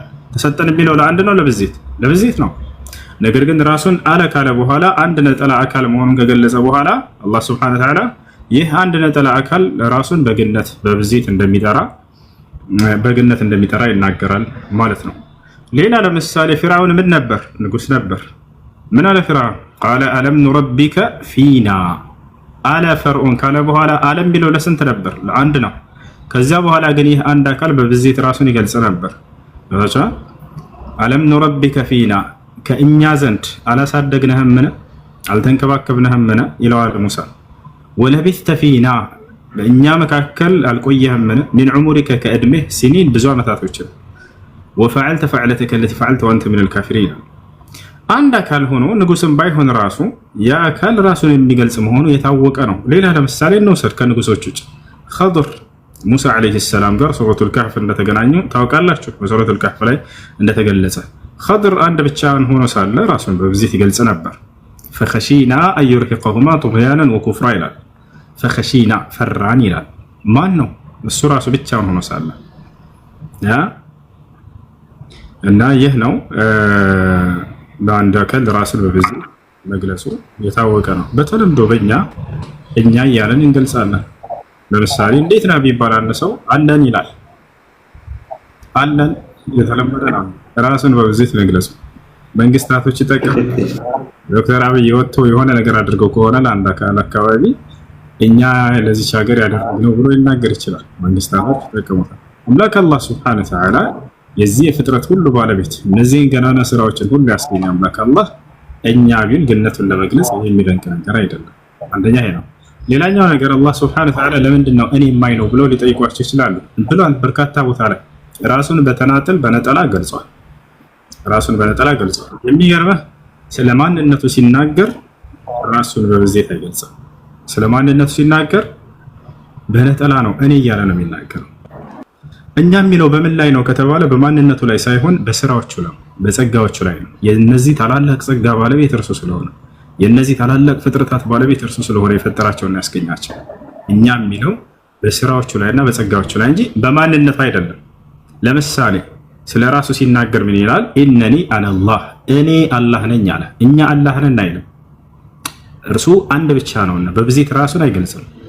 ኢነኒ አነላህ እኔ አላህ ነኝ። ላኢላሃ ኢላ አነ ከእኔ በስተቀር ሌላ ማንም አምላክ የለም አለ። ከእኛ በስተቀር ሌላ አምላክ የለም አይልም በፍጹም። ምክንያቱም ስለማንነት እየተናገረ ነው።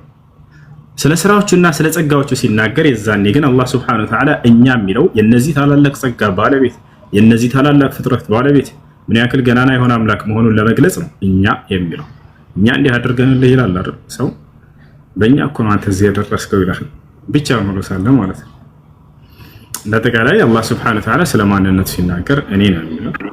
እነዚህ ለሁለት ይከፈላሉ እኛ የሚልበት ማለት ነው። ምናልባት ይህ ልጅ ክርስቲያን ከሆነ ብዙ ይችላል። ዮሐንስ ወንጌል ምዕራፍ 20 ከቁጥር 1 ጀምሮ ብታነቡት ወደ ኢየሱስ ክርስቶስ መቃብር የመጣችው ማርያም እንደሆነች ይናገራል። ማርያም መጣች ካለ በኋላ መጣች የሚለው ለብዜት ነው ለነጠላ?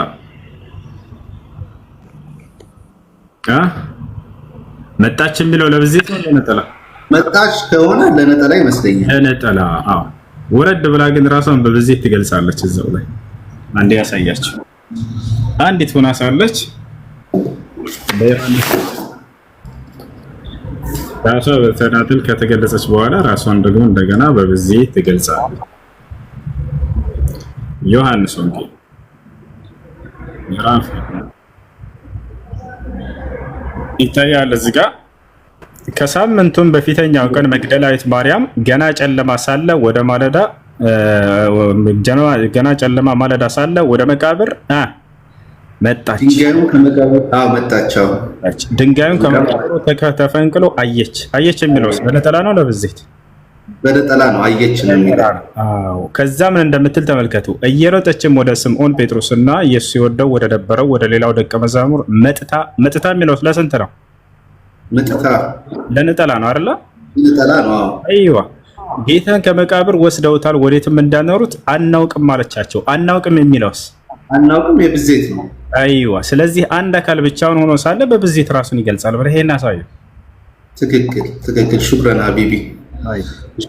አንድ ጥያቄ መጨመር እችላለሁ?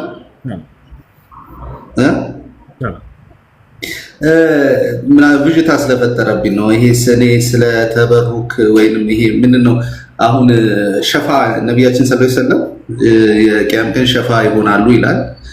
ይሄንንም እናምናለን። ያው እኛ ሙስሊሞች ስለሆነን እውቀታችን ትንሽ ቢሆንም በቅንነት ነው የምንረዳው፣ በመልካም ሳይድ ነው የምንረዳው እና ከክርስቲያኖች ጋር ስናወራ የእነሱን የሌላን አማላጅነት መጠየቅ ከዚህ ጋር አያይዞ አንስቶብኝ ነበር። እናንተም እኮ ፋይናሊ ሸፋ ይሆኑላችኋል። እኛም አማላጅነትን የምንጠይቀው እነሱ ያደርጋሉ ሳይሆን እንዲያደርጉ ያማልዱናል። በእርግጥ በእስልምና ውስጥ በአላህና በአማኝ መሀል ግርዶሽ እንደሌለ እኔ አውቃለሁ።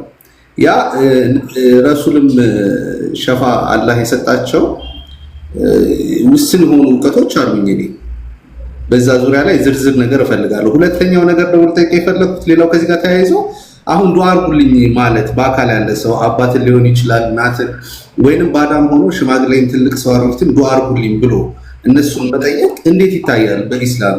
ትክክል አይደለም? እሺ በህይወት ያለን ሰው ዱዓ አድርግልኝ ማለት ችግር የለውም። አንድ መልካም ነው ብለህ የምታስበውን አካል ወይ እናትህን ወይ አባትህን ዱዓ አድርጉልኝ ማለት ችግር የለውም። እነዚህ አካል ከሞቱ በኋላ እስከሆነ አይቻልም። ከሞቱ በኋላ አይቻልም። በህይወት እያሉ ከሆነ ችግር የለውም። ሐዩን ቃዲሩን ሓዲሩን እነዚህ ሶስት መስፈርቶች ከተገኙ የሰው ልጅ በሚችለው ነገር ላይ መጠየቅ ችግር የለውም። ሐይ ማለት በህይወት ያለ መሆን አለበት። ቃዲር ማለት በሚችለው ነገር መሆን አለበት። በሚችለው ነገር ዱዓ ማድረግ ይችላል ወይ? አዎ ይችላል።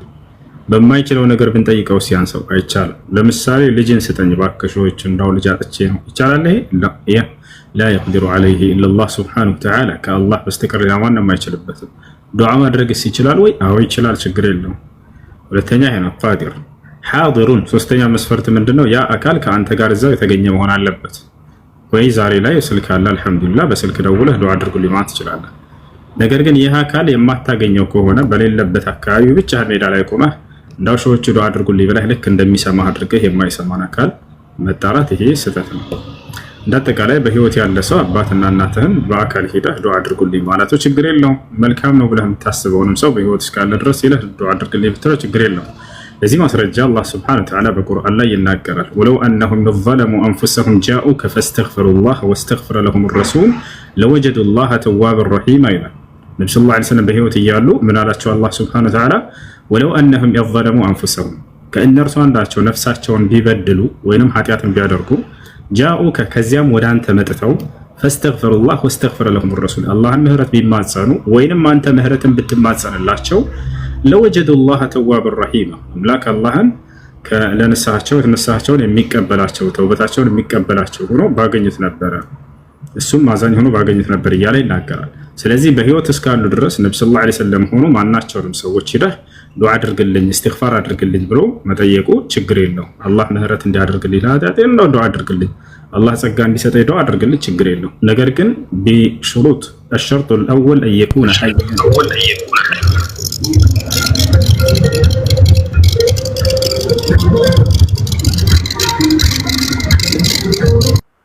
ያ ሰው በህይወት መኖር አለበት። ሁለተኛ በአካል እዚያ የተገኘ መሆን አለበት። ሶስተኛ በሚችለው ነገር መሆን አለበት። ሌላኛው ስለ ሸፋዓ ነው። ሸፋዓ ብሎ ማለት በአማርኛ ምልጃ ማለት ነው። ምልጃ በእስልምና አለ ወይ? አዎ አለ። ነገር ግን ምልጃ የሚሆነው መቼ ነው ከተባለ በእስልምና አስተምህሮ የትንሣኤ ቀን ነው። አንደኛ ይሄን ያዙ። መቼ ነው የሚሆነው? የትንሣኤ ቀን ነው። ሁለተኛ ምልጃ ከሰዎች የሚጠየቅ ነገር አይደለም። አንድን ነብይ ጠርተህ ወይንም አንድን ጻድቅ የምትለውን ጠርተህ አማልደኝ ማለት አይቻልም። መልአክንም ሆነ ማንንም አካል ያ በማን እጅ ነው? በአላህ ሱብሓነሁ ወተዓላ እጅ ነው። ያን ምልጃ ታዲያ እንዴት ነው የምናገኘው ከተባለ ነብዩ ሰለላሁ ዐለይሂ ወሰለም መስፈርቱን አስቀምጠውታል። سأل أبو هريرة رضي الله عنه النبي صلى الله عليه وسلم فقال يا رسول الله من أسعد الناس بشفاعتك يوم القيامة؟ فقال له النبي صلى الله عليه وسلم من قال لا إله إلا الله خالصا من قلبه. كالنبي صلى الله عليه وسلم صحابه مكاكل عندنا صحابة قومنا طيقاتهم النبي صلى الله عليه وسلم أنت يا الله ملك تنياه يتنسائك أن يرسون ملجا بما قنيت الدنيا ميهونو ما نوالاتهم. النبي صلى الله عليه وسلم من قال لا إله إلا الله لا إله إلا الله يا لسوالت يا مالت كأنه أملاك كالله بستكر بأونة من ملك ليل أملاك إلا بلو يمسكر سوال خالصا من قلبه كلبو ترت على ملك يا مالت لا إله إلا الله كالله بستكر ليل بأونة من ملك أملاك إلا بلو بزيولا يتصنع برسولا كنتاتني على القرى رسوم ببتشجنة يتجزاسو النزي كل ما ناتشهم سويت يتنسايكن ملجاني عقنيالو أما لا جمان نو كتبالا نبياتوش ناتشو ማን እንደሚያማልድ እንመጣበታለን። አማላጅ አለ፣ ምልጃ ተቀባይ አለ፣ አምላክ አላህ ሱብሓነሁ ወተዓላ የሚማለድለት አካል አለ። ያ ኃጢአተኛ ሰው ያ ስራው በጥቅሉ ምን ይባላል? ምልጃ ይባላል። ነቢያቶች ወይም ጻድቃኖች ስለ ኃጢአተኛ ሰው ከአምላክ ፊት ቆመው አምላካችን አላህ ሆይ ይህን ሰው ኃጢአቱን ምህረት አድርግለት ብለው የሚጠይቁት የእርሱ ምልጃ ይባላል። ልብ በሉ፣ ምልጃ ተቀባዩ አምላክ አላህ ሱብሓነሁ ወተዓላ፣ አማላጆቹ እነዚህ ጻድቃን ነቢያቶች የሚማለድለት አካል ኃጢአተኛው ያ ሙሉ ስራው ነቢያቶች ከአምላክ ዘንድ የሚያደርጉት የማስታረቁ ስራ እርሱ ምን ይባላል? ምልጃ ይባላል። ይህ የሚሆነው መቼ ነው ከተባለ የትንሣኤ ቀን ነው። ምልጃዎች 5 አይነት ናቸው። ነገ የትንሣኤ ቀን የሚደረገው ምልጃ አሁን ልዩነቱ ምንድነው ከነሱ ጋር መሰለህ? ቅድም እኛም እኮ እንደዚህ ነው ምናምን ብሎ እንትን ሊል የፈለገው ነገር እነሱ እዚሁ በምድር ላይ እያሉ ይጠይቋቸዋል። ቅዱስ ገብርኤል አማልደኝ፣ ማርያም አማልጅኝ፣ ኢየሱስ አማልደን እያሉ ይጠይቃሉ። እኛ እንደዛ አይነት ፕሮፌሰር የለም። ማንንም አካል ፍጥረታትን አማልደኝ ብለን ዛሬ አንጠይቃቸው። ገብታችኋል? ነገር ግን ምልጃ ሊገኝበት የሚችለውን መስፈርት አስቀምጠውልን ሂደዋል። ነብዩ ሰለላሁ ዐለይሂ ወሰለም አንዱን አምላክ በብቸኝነት ተገዝታችሁ በእርሱ ላይ ቅንጣትን እስካላጋራችሁ ድረስ ነገ የትንሣኤ ቀን ምልጃ ታገኛላችሁ ብለው ቃል በቃል ተናግረዋል። በዚያ መንገድ ላይ ይሄዳል ሙስሊም። አንዱን አምላክ በብቸኝነት እየተገዛ ይሄዳል፣ በእርሱ ላይ ቅንጣትን ሳያጋራ ነገ የትንሣኤ ቀን ያንን የነቢያት ምልጃ ያገኛል። እሺ ምልጃዎች 5 አይነት ናቸው። ወጣችኋል አይደል? 3 የምልጃ አይነት የነብዩ ሰለላሁ ዐለይሂ ወሰለም ብቻ ነው፣ ሌላ ማንም ሰው አይጋራቸው። ኻሱን ቢነብይ ዐለይሂ ሰላቱ ወሰላም። ሌሎቹ ምልጃዎች ላይ ደግሞ ሌሎች አካሎች ይጋሯቸዋል። الشفاعة الأولى هي شفاعته صلى الله عليه وسلم لأهل الموقف، وهي التي تسمى بالشفاعة العظمى أو الشفاعة الكبرى. والشفاعة الثانية التي هي خاص بالنبي عليه الصلاة والسلام شفاعته صلى الله عليه وسلم لعمه أبو طالب. والشفاعة الثالثة هي شفاعته صلى الله عليه وسلم لأهل الجنة لكي يدخلوا الجنة إلى الجنة. ከዚያ ውጭ እነዚህ 3ቱ ሸፋዓዎች ምልጃዎች የነብዩ ሰለላሁ ዐለይሂ ወሰለም ብቻ ናቸው። ሌላ ማንም ሰው አይጋራቸው። የትንሣኤ ቀን አንደኛው የመጀመሪያው የሸፋዓ አይነት ምንድነው? ለአማኝም ለከሃዲውም የሚያደርጉት ምልጃ ነው ነገ የትንሣኤ ቀን። እርሱም ምን አይነት ምልጃ ነው ከተባለ የሰው ልጆች ከቀብራቸው ከተነሱ በኋላ ለ50 ሺህ ዓመት ያክል በአንድ ሜዳ ላይ ይቆማሉ። ፀሐይ የስንዝር ያክል ርቀዋቸው እያንዳንዱ ሰው በኃጢአቱ ልክ ላቡ ይሰምጣሉ ወደ 7ቱ መሬት ድረስ እርሱንም ሁሉ እስከ አፉ ድረስ የሚደርስ አለ ላቡ አሉ። ወሚንሁም መን የብለጉ ኢላ አንፊሂ ወኢላ ዐይነይሂ ወሚንሁም መን ዩልጅሙሁ አልዐረቁ ኢልጃመን አሉ። ከኃጢአታቸው ብዛት የተነሳ ሰዎች የትንሣኤ ቀን ላባቸው 7ቱም መሬት ሰምጦ ሄዶ እነርሱንም እንዲሁ እስከ አፋቸው የሚደርስባቸዋል አሉ። እስከ አፍንጫቸው እስከ አይናቸው ሙሉ በሙሉ የሚያሰምጠውን ባለ ብለው ተናገሩ። እንዳጠቃላይ የውመ የቁሙ ናሱ ሊረቢል ዓለሚን ሰዎች ሁሉ ለዓለማቱ ጌታ ለፍርዱ ቀን የሚቆሙበት ቀን አለ። ያ ቀን ለ50 ሺህ ዓመት ይቆማሉ ሰዎች። በዚያን ጊዜ ለ50 ሺህ ዓመት ከቆሙ በኋላ ምልጃ ስርዓት ይደረጋል። የዚያ ምልጃ ባለቤት ማን ነው? ምልጃው ምን አስመልክተው ነው ከተባለ ፍርድ እንዲጀምር ዘንድ ነው። 50 ሺህ ዓመት ያክል ሰዎች ይቆማሉ። የዛኔ አንዲት ቃልን ትንፍሽ አድርጎ የሚናገር ሰው የለም። ፈላ ተስመዑ ኢላ ሀምሰ አላህ ሱብሓነሁ ወተዓላ ጭራሽ የምትሰማው ድምፅ አይኖርም የዛኔ እያለ ይናገራል። ሁሉም ጸጥ ብሎ ከአዲያኖች አይናቸው ቀጥ ብሎ እንደዚህ እንዲህ ግጥም ሳትል አይናቸው ለ50 ሺህ ዓመት ያክል ይቆያሉ። ወቅተረበ ልወዕዱ ልሐቅ አለ አምላካችን አላህ እውነተኛውም ቀጠሮ ቀርቧል አለ የትንሣኤው ቀን። ፈኢዛ ሂየ ሻኺሰቱን አብሳሩ ለዚነ ከፈሩ የዚያንም እነዚያ የካዱት ሰዎች አይናቸው ፍጥጥ ብላ ትቀራለች አለ።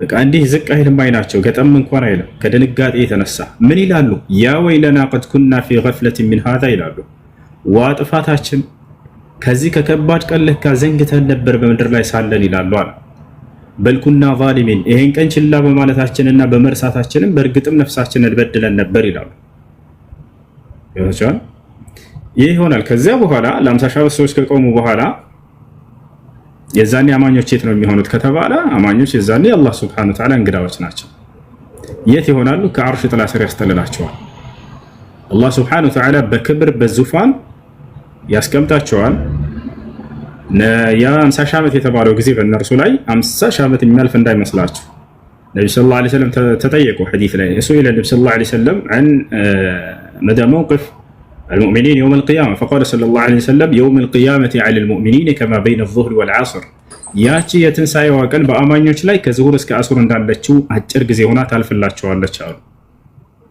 ለቻል እንደተቃለ ይህ ከሆነ በኋላ ሰዎች የፍርዱ ቀን ማን ነው የዛኔ ከ50 ሺህ ዓመት መቆም በኋላ አማላጅን ይፈልጋሉ ምን እንዲሆንላቸው ፍርድ እንዲጀምርላቸው ይሄ መቆሙ በጣም ከበዳቸው ከዚያ በኋላ ወደ አደም ጋር ይሄዳሉ የሰው ልጆች አባት ወደ ሆነው ጋር ይጠይቁታል ያ አደም አከል መላኢካ ወአድኸለከ الجنة ألا ترى ما نحن فيه ألا ترى ما قد بلغنا اشفع لنا إلى ربك ይሉታል አንተ አደም ሆይ ይሉታል የሰው ልጆች እንዳለ አማኙ ከሃዲው መት خلقك الله بيده أملاك الله أكبره كهلم بلاي بأجو فترها ونفخ فيك من روحه كمنفس بأنت لا زرته بحال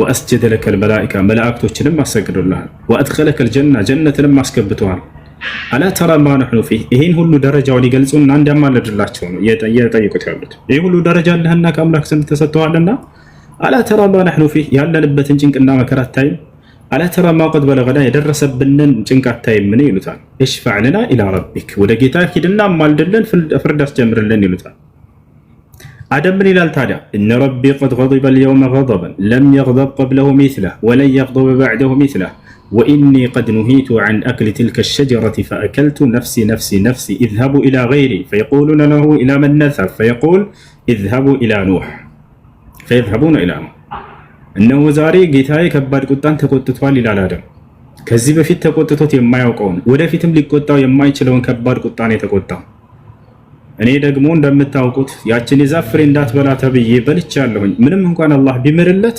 ተብሮለታል አይደል ነገር ግን በዚያ ምክንያት ከአምላክ ፊት ቁሜ ለማማለድ አፍራለሁኝ ይላል اذهبوا الى غيري ይላቸዋል ከኔ ውጭ ሌላ አማላጅን ፈልጉ ሂዱ ይላቸዋል ኢላ من نذهب ይሉታል ሰዎች ወደ ማንን ሄድ እሺ ማንን ትጠቁመናለህ اذهبوا الى نوح ወደ ኑህ ጋር ሂዱ እርሱ ከኔ የተሻለ ነው ይላቸዋል فيذهبون الى نوح አሉ ነብዩ ሰለላሁ ዐለይሂ ወሰለም ሰዎች ሁሉ እንዳለ ወደ ኑህ ጋር ይመጣሉ ኑህን የሚጠይቁታል እንደዛው ብሎ ይመለስላቸዋል የእርሱ ምክንያት ደግሞ ምን ነበር ላማለድላችሁ አልችልም ያለበት ባጭሩ ወኢኒ ቀድ ደዐውቱ ዐላ ቀውሚ ይላቸዋል እኔ በህዝቦቼ ላይ ጸሎት አድርጌባቸው ዱዓ አድርጌባቸው እንዳለ አላህ Subhanahu Wa Ta'ala በማዕበል አጥፍቷቸዋል አያችሁ ይሄ ኃጢያቱ ነው ወላ ኃጢያት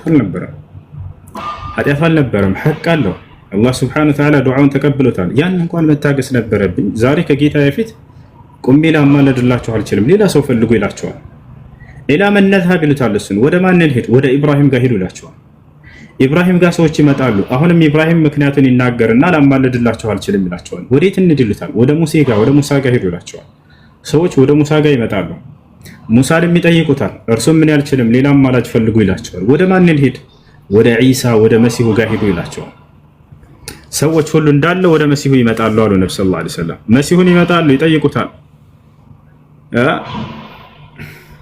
መሲሁን ይጠይቁታል ምን ይሉታል የሚገልጹበትን ተመልከቱ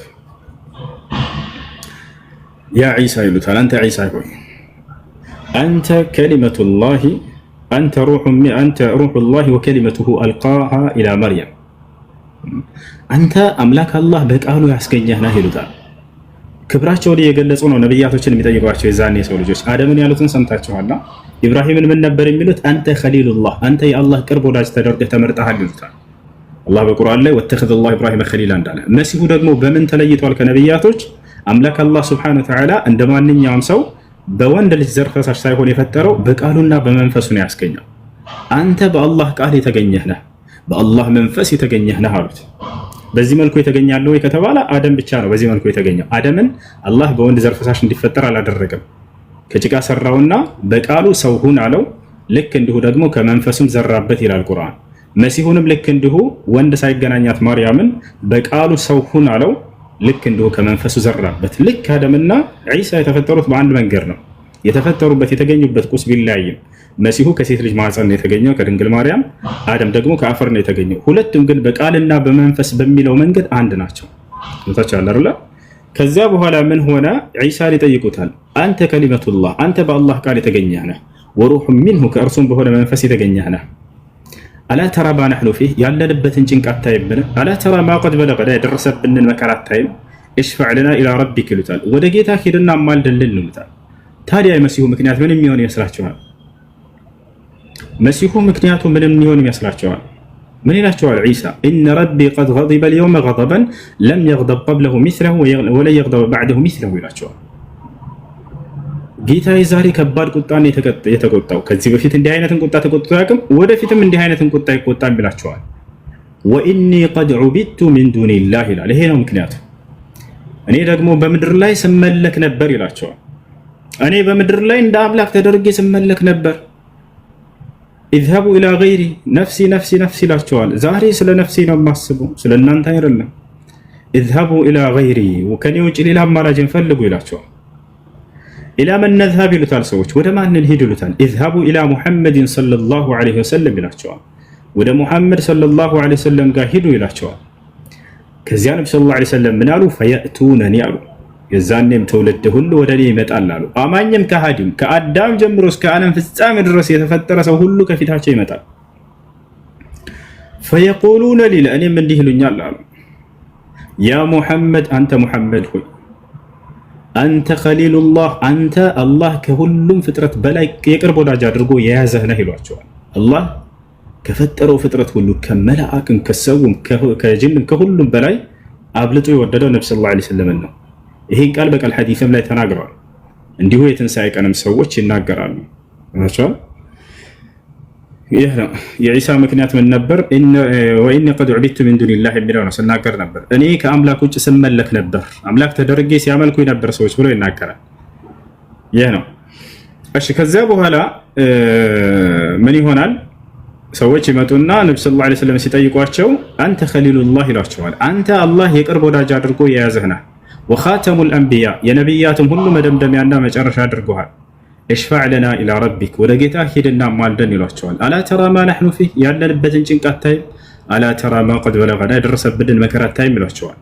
ከዚያ ነብዩ ሰለላሁ ዐለይሂ ወሰለም ምን አሉ? ፈአቁል፣ እኔ እምላለሁኝ አነ ለሃ አነ ለሃ አነ ለሃ፣ እኔ ለዚች ምልጃ አለሁኝ አብሽሩ፣ እኔ ለዚች ምልጃ አለሁኝ አብሽሩ፣ እኔ ለዚች ምልጃ አለሁኝ አብሽሩ ይላሉ 3 ጊዜ።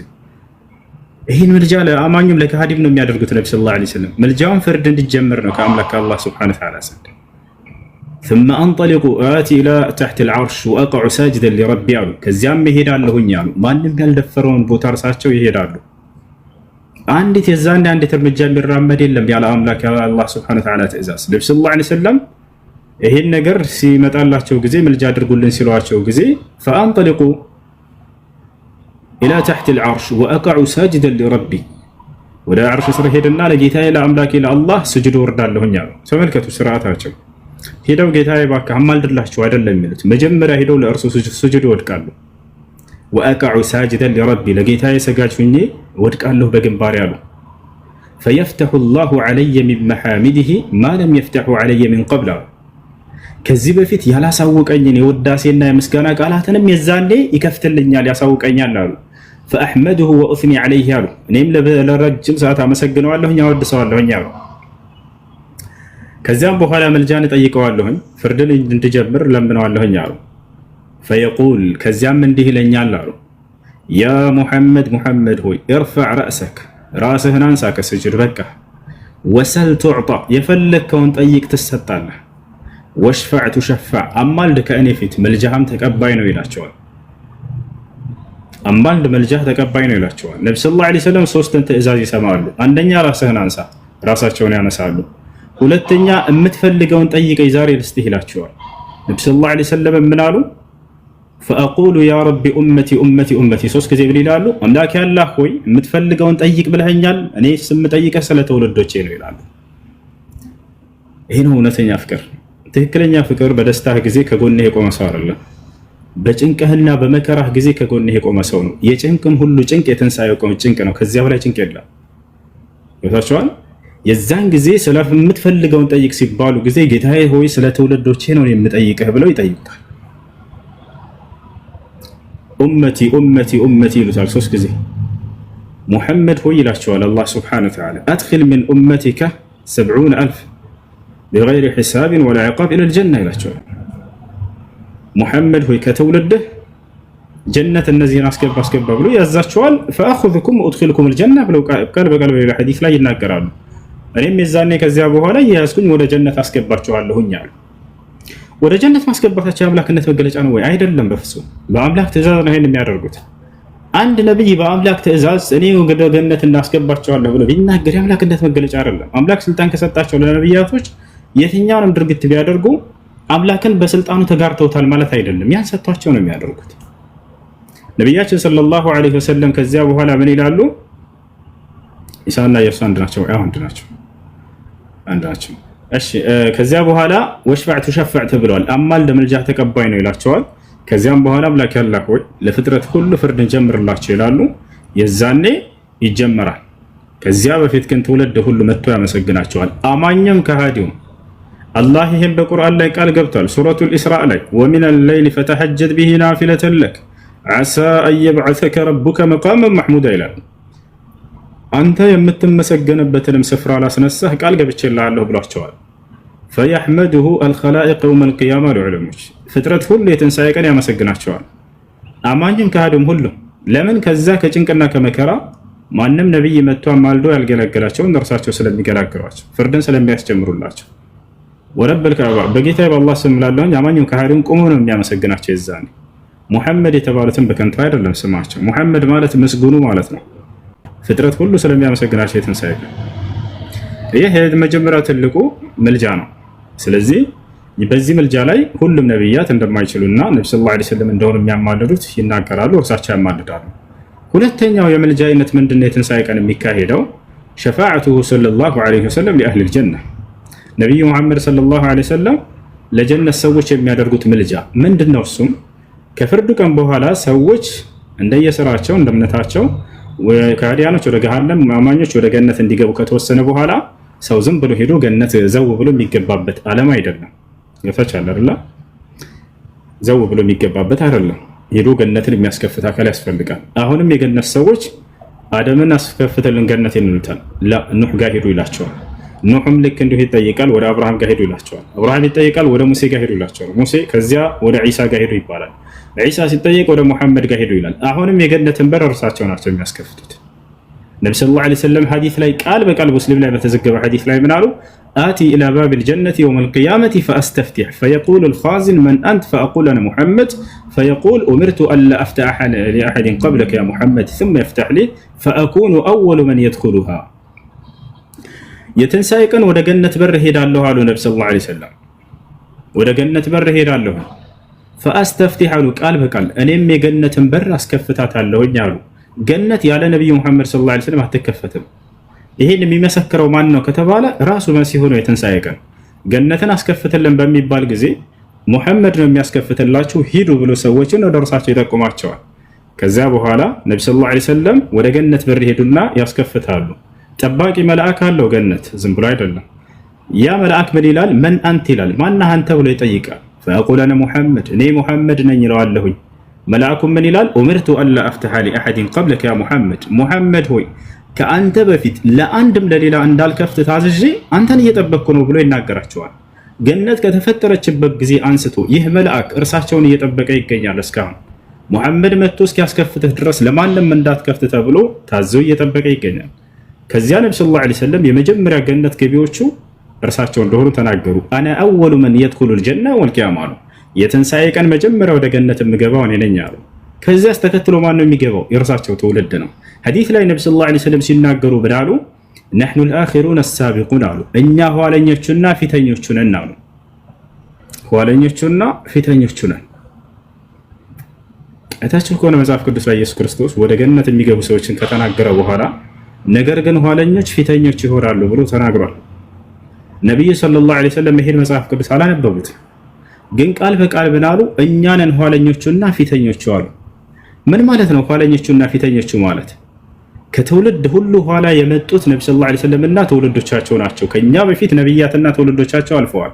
ኋለኛ ማለት ከትውልድ ኋላ ስለመጡ ነው።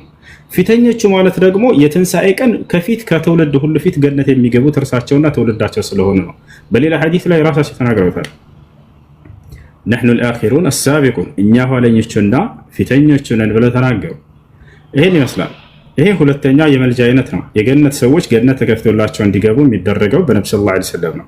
ሶስተኛው የመልጃ አይነት የነብዩ ሰለላሁ ዐለይሂ ወሰለም ብቻ መልጃ የሆነው ለአጎታቸው ለአቡ ጣሊብ የሚያደርጉት መልጃ ነው። አጎታቸው አቡ ጣሊብ ለእርሱ መልጃ ያደርጉለታል።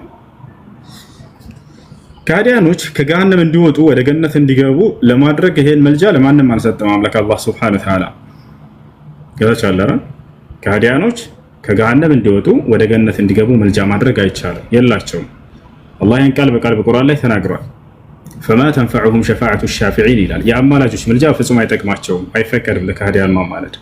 ነገር ግን እዛው ገሃነም ሆኖ በዚያው ላይ ሳለ ቅጣቱ እንዲቀነስለት ለማድረግ አላህ ሱብሓነሁ ወተዓላ ይሄን ለነብዩ ሰለላሁ ዐለይሂ ወሰለም ብቻ ሰጥታቸዋል። ማን? አጎታቸው አቡ ጣሊብ። ምክንያቱ ምንድን ነው ከተባለ አምላክ ነብዩ ሙሐመድ ሰለላሁ ዐለይሂ ወሰለም ነብይ አድርጎ ባስነሳበት ጊዜ በእርሳቸው ላይ የመካ ከሃዲያኖች በርካታ ጥቃትን ሊያደርሱባቸው ሲሉ ከፊታቸው ቆሞ ሲከላከልላቸው የነበረ ሰው ስለሆነ ነው። አምላክ አላህ ሱብሓነሁ ወተዓላ መልካም የሰራን በመልካም ይከሰዋልና ይህ ሰው ሲከላከልላቸው በነበረበት ምክንያት እዛው ጀሃነም ውስጥ ሆኖ ቅጣቱ እንዲቀነስለት ለነብዩ ሰለላሁ ዐለይሂ ወሰለም የመልጃ ስርዓትን ሰጥቷቸዋል። ከታቻል ሸፋዓቱ ሰለላሁ ዐለይሂ ወሰለም ለዓሚ አቡ ጣሊብ። ይሄ ሶስቱ የመልጃ አይነት ነው።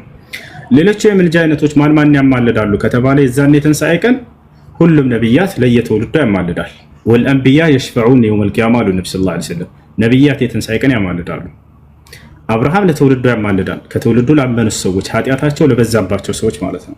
ገፋቻል ሸፋዓቱ ሰለላሁ ዐለይሂ ወሰለም ሊአህሊል ከባኢር። በዚህ የመልጃ አይነቱ ደግሞ ምንድነው? አማኝ ሆኖ ነገር ግን ኃጢአቱ በጣም በዝቶበት ንስሐ ሳያደርግ የሞተ ሰው ይኖራል አይደል?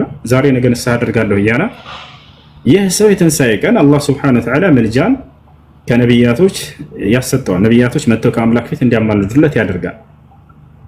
ገብታችኋል አይደል? ስለዚህ በዚህ ላይ ሁሉም ነብያት ይጋራቸዋል። ነብዩ ሰለላሁ ዐለይሂ ወሰለም ብቻ አይደሉም። አብርሃም ለትውልዱ፣ ሙሴ ለትውልዱ፣ መሲሁ ለትውልዱ፣ ሁሉም ነብያት ለየትውልዳቸው ከትውልዳቸው ኃጢአቱ ለበዛበት አካል አምላክ አላህ ሱብሓነሁ ወተዓላ ለኃጢአቱ ምህረት እንዲያደርግለት እንዲያማልዱ ይፈቅድላቸዋል። ነብያቶች ብቻ ናቸው ወይ በዚህ ላይ? አይደሉም። መላእክቶችም ያማልዳሉ። እነ ጅብሪል፣ እነ ሚካኤል፣ እነ ኢስራፊል፣ እነ መለኩል መውት ሁሉም መላእክ የዛኔ ያማልዳሉ። ለምን ከተባለ እነዚህ ጻድቆች ናቸው፣ ኃጢአትን አያደርጉም። ነብያትም ልክ እንዲሁ ከኃጢአት ንጹህ የሆነ አካል እንዲያማልዱ የዛኔ ይፈቅድላቸዋል። ተቻለ። ስለዚህ መላእክቶችም የዛኔ ለአማኞች እንዲያማልዱ ያደርጋቸዋል አላህ ሱብሓነሁ ወተዓላ። ሌላስ ከተባለ አማኞች ለአማኞች አማኝ የሆነ ሰው ወደ ገነት እንዲገባ የተፈቀደለት ሁሉ ስለ ጓደኛውና በጊዜው ስለነበረው አብሮት የአምላክን ትእዛዝ ሲፈጽም ለነበረ አካል እንዲያማልዱ ይፈቅድላቸዋል። ከነዚያ መካከል ማርያም ታማልዳለች ወይ? ታማልዳለች። ማርያም ጻድቅ ነበረች። አላህ ቃል በቃል በቁርአን ላይ ጻድቅ ነች ብሏታል። ማንኛውም አንቺ አማኝ የሆናችሁ ሁሉ ልክ እንደ ማንኛውም ሰው አብሮህ በምድር ላይ አምልኮ ሲሰራ የነበረ ነገር ግን ያ ሰውዬ በኃጢአቱ መብዛት ምክንያት ታግዶ ሊሆን ይችላል፣ በሊያንን እንድታማልድለት ይፈቅዳል። ስለዚህ መርየም ዓለይሃ ሰላም አላህ ሱብሓነሁ ወተዓላ ከመረጣት ከጻድቆች መካከል ነች። አላህ ቃል በቃል በቁርአን ላይ ስሟን ጠቅሶ ጻድቅ ነች አላት ማርያምን ነው። አላህ በቁርአን ላይ ሲናገር ወኡሙሁ ስዲቀቱን ይላል፣ እናቱ ጻድቅ ነበረች እያለ ይናገራል ስለ መሲሁ። መሲሁ ጻድቅ ነው ወይ? አዎ ነብዩ ሰለላሁ ዐለይሂ ወሰለም ቃል በቃል መሲሁ ጻድቅ ነው ብለዋል። ፈአቁሉ ከማ ቃለ አልዓብዱ ሷሊህ አሉ፣ ጻድቁ የአላህ አገልጋይ መሲሁ እንዳለው እምላለሁ እያሉ ተናገሩ። እንዳጠቃላይ አማኞች ለአማኞች የዛኔ አንዱ ለሌላው እንዲያማልድ ይፈቅዳል። የዛኔ ወደ ገነት ግቡ ይባላሉ። አማኞች ሊገቡ ሲሉ ጊዜ አብረዋቸው በምድር ላይ ሲሰግዱና ሲጾሙ አምልኮ ሲሰሩ የነበሩ ጓደኞቻቸውን ያጧቸዋል። ጌታችን አላህ ወይ የት ናቸው እነዚያ ጓደኞቻችን ብለው ይጠይቃሉ። እነርሱማ በኃጢአታቸው መብዛት ምክንያት ታግደዋል ብሎ ይናገራቸዋል። የዛኔም እነዚህ ሰዎች እንዳማልዱ ይፈቀድላቸዋል። ምን ይላሉ? ያ ረበና ካነ ዩሰሊ መዐና ወየሑጅ መዐና ወየዕተሚር መዐና፣ ጌታችን አላህ ወይ ይህ ሰው እኮ ከእኛ ጋር በምድር ላይ አብሮን ይሰግድ ነበር፣ ይጸልይ ነበር፣ አምልኮ ሲሰራ ነበር። እባክህ ኃጢአቱን ምህረት አድርግለትና ወደ ገነት አስገባው ብለው ያማልዳሉ። ከዛ ይዛቸዋቸው ነው ሂዱ ግቡ ይላቸዋል። አላህ ሱብሓነሁ ወተዓላ እነዚህን አማኞች እንዲያማልዱ ይፈቅድላቸዋል። ሌላው ማንም ያማልደው የመጨረሻ አሱቢያን ህፃናት ልጆች ለወላጆቻቸው ያማልዳሉ። በእስልምና ህፃን ልጁን ያጣ ሰው የሚካሰው ትልቁ መካስ ይሄ ነው። ገብታችኋል? ብዙ ጊዜ ሰዎች ህፃን ልጆቻቸው ሲሞቱባቸው ያዝናሉ አይደለም? ነገር ግን አላህ በመንከሳቸው ነገ የትንሣኤ ቀን እነዚህ ህፃናት ልጆች ወንጀል የለባቸውም። ህፃናት ልጆች ወንጀል የለባቸውም። ወሱቢያን ይሽፈዑን አሉ ነብዩ ሰለላሁ ዐለይሂ ወሰለም። የትንሣኤ ቀን ህፃናት ልጆች ወደ ገነት ነው ግቡ የሚባሉት ያለምንም ቅጣት። ገብታችኋል? ሐዲስ ላይ ሲናገሩ አጥፋሉል ሙስሊሚነ ፊል ጀነ፣ ሙስሊም ህፃናት ልጆች የገነት ናቸው ብለው ተናገሩ። ወደ ገነት ሲገቡ ጊዜ የጅሊሱነ ዐላ ባቢል ጀነ አሉ ነብዩ ሰለላሁ ዐለይሂ ወሰለም፣ በገነት በር ላይ ይቀመጣሉ። አላህ እያወቀ ይጠይቃቸዋል። ሊማዛ ላ ተድኹሉን፣ ለምን አትገቡም ሲላቸው ፈየቁሉን ያ ረበና ላ ነድኹሉ ሐታ የድኹለ መዐና አባኡና ወኡመሃቱና፣ ጌታችን አላህ ሆይ ከእኛ ጋር አባት እናቶቻችን እስካልገቡ ድረስ አንገባም ይላሉ። አላህ ሱብሓነሁ ወተዓላ ሚዛኔ ይዛቸዋቸው ነው ሂዱ ወላጃቸውን ብሎ ይፈቅድላቸዋል። በኃጢአታቸው ምክንያት እነዚያ ታግደው ከሆነ በስቶባቸው ከሆነ ማለት ነው። ከዚያም ለወላጆቻቸው እንዲያማልዱ ይፈቅድላቸዋል ማለት ነው። እነዚህ ናቸው የመልጃ ስርዓቶች። ይህ ሆኖ እነዚህ ምልጃዎችን ዛሬ በምድር ላይ ማንንም አካል መልአክንም ሆነ ማንንም አካል ጠርቶ አማልደኝ ማለት አይቻልም፣ ስህተት ነው። ገብርኤልን፣ ሚካኤልን፣ ማርያምን፣ መሲሁም ማንንም ነቢያት ማንንም ጻድቅ ብላችሁ የምታስቡትን አካል ነቢዩ ሙሐመድ ሰለላሁ ዐለይሂ ወሰለም ቢሆን አማልዱኝ ብሎ ዛሬ በምድር ላይ መማፀንና መጠየቅ አይቻልም በፍጹም። ነገር ግን ምንድነው የሚቻለው ከተባለ አምላክ ያላህ ሆይ የትንሣኤ ቀን ይህንን ምልጃ ከሚያገኙት መልካም ባሪያዎች አድርገኝ ብሎ ቀጥታ አምላክን አላህን መማጸኑ ችግር የለም። የዛኔ ምልጃውን ሊያገኝ የሚችለው ምን አይነት ሰው እንደሆነ ቀደም ነግራቸዋለሁ። መስፈርቱ አንዱን አምላክ በብቸኝነት መገዛት፣ በእርሱ ላይ ቅንጣትን አለማጋራት ነው። ለዚህ ማስረጃ አቡ ሁረይራ የተባለ ታላቁ ሰሃባ ሲናገር ሲጠይቅ ምን አለ? ሰአልቱ ረሱላህ ሰለላሁ ዐለይሂ ወሰለም ጠየቅኳቸዋል። ምን አስዐዱ ናሲ ቢሸፋዓቲከ የውመል ቂያማ፣ የትንሣኤ ቀን የእርሱን ምልጃ በማግኘት እድለኛ የሚሆን ምን አይነት ሰው? ምን ቃለ?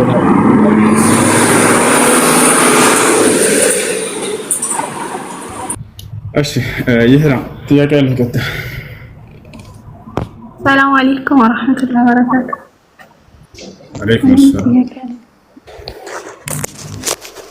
ኡስታዝ ጥያቄ ማለት ነው ፈትዋ ነው። እኔ ኢትዮጵያ እያለሁ እዚህ አረብ ሀገር የምትኖር ልጅ ነበረች። በአካል ማንተዋወቅ የአንድ ሀገር ልጆችም አይደለንም፣ ግን የተገናኘ ነው በስብሰባ ነበር፣ እርዳታ ስብሰባ ላይ እና እኔ ወደ አረብ ሀገር መምጣት ፈልጌ እሷ ደግሞ ወደ ኢትዮጵያ ልትገባ ሰዎቿ እንድትሄድ አልፈቀዱላትም። ወይም ሰው ተክተሽልን ሂጅ ይሏት ነበርና እሷ የምታውቃቸውን ሰዎች ማምጣት አትፈልግም። ለምን? ሰዎቹ ኃይለኛ ነበሩ። እና እኔ እንደምመጣ ወደዚህ ሀገር ነግራት ነበረ። ሰው ነው ያገናኘን። አይ የኔ ሰዎች አሪፍ ናቸው፣ እኔ ተመልሼ እመጣለሁ። እነሱም ተመልሳ እንድትመጣ ነው ፍቃድ ሰጥተዋት የሄደችው። እና እስከ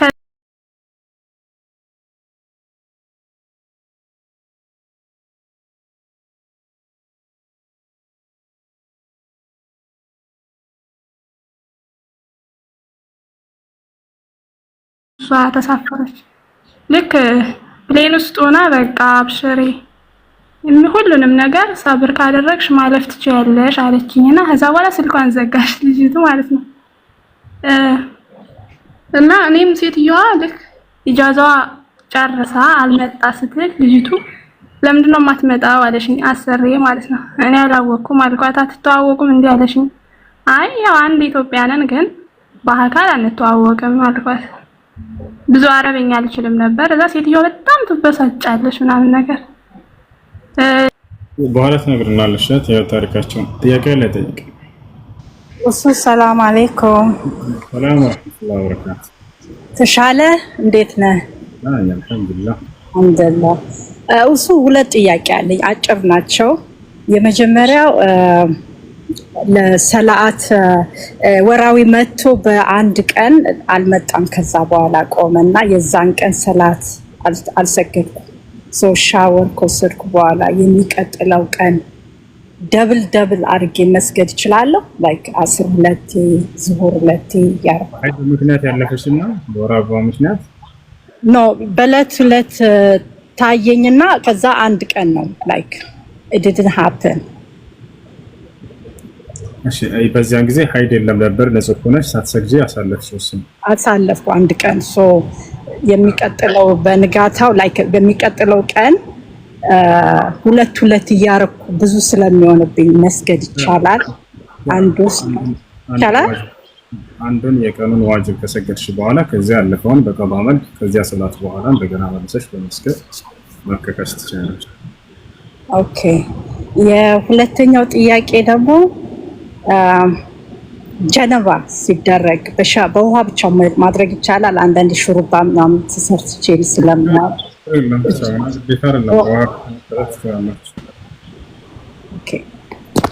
በጣም አመሰግናለሁ። አላህ ይጨምርልህ። ትዕግስትን በጣም ነው የማደንቀው። ያ አይ ላቭ ዩ ለአላህ ብዬ እወዳለሁ።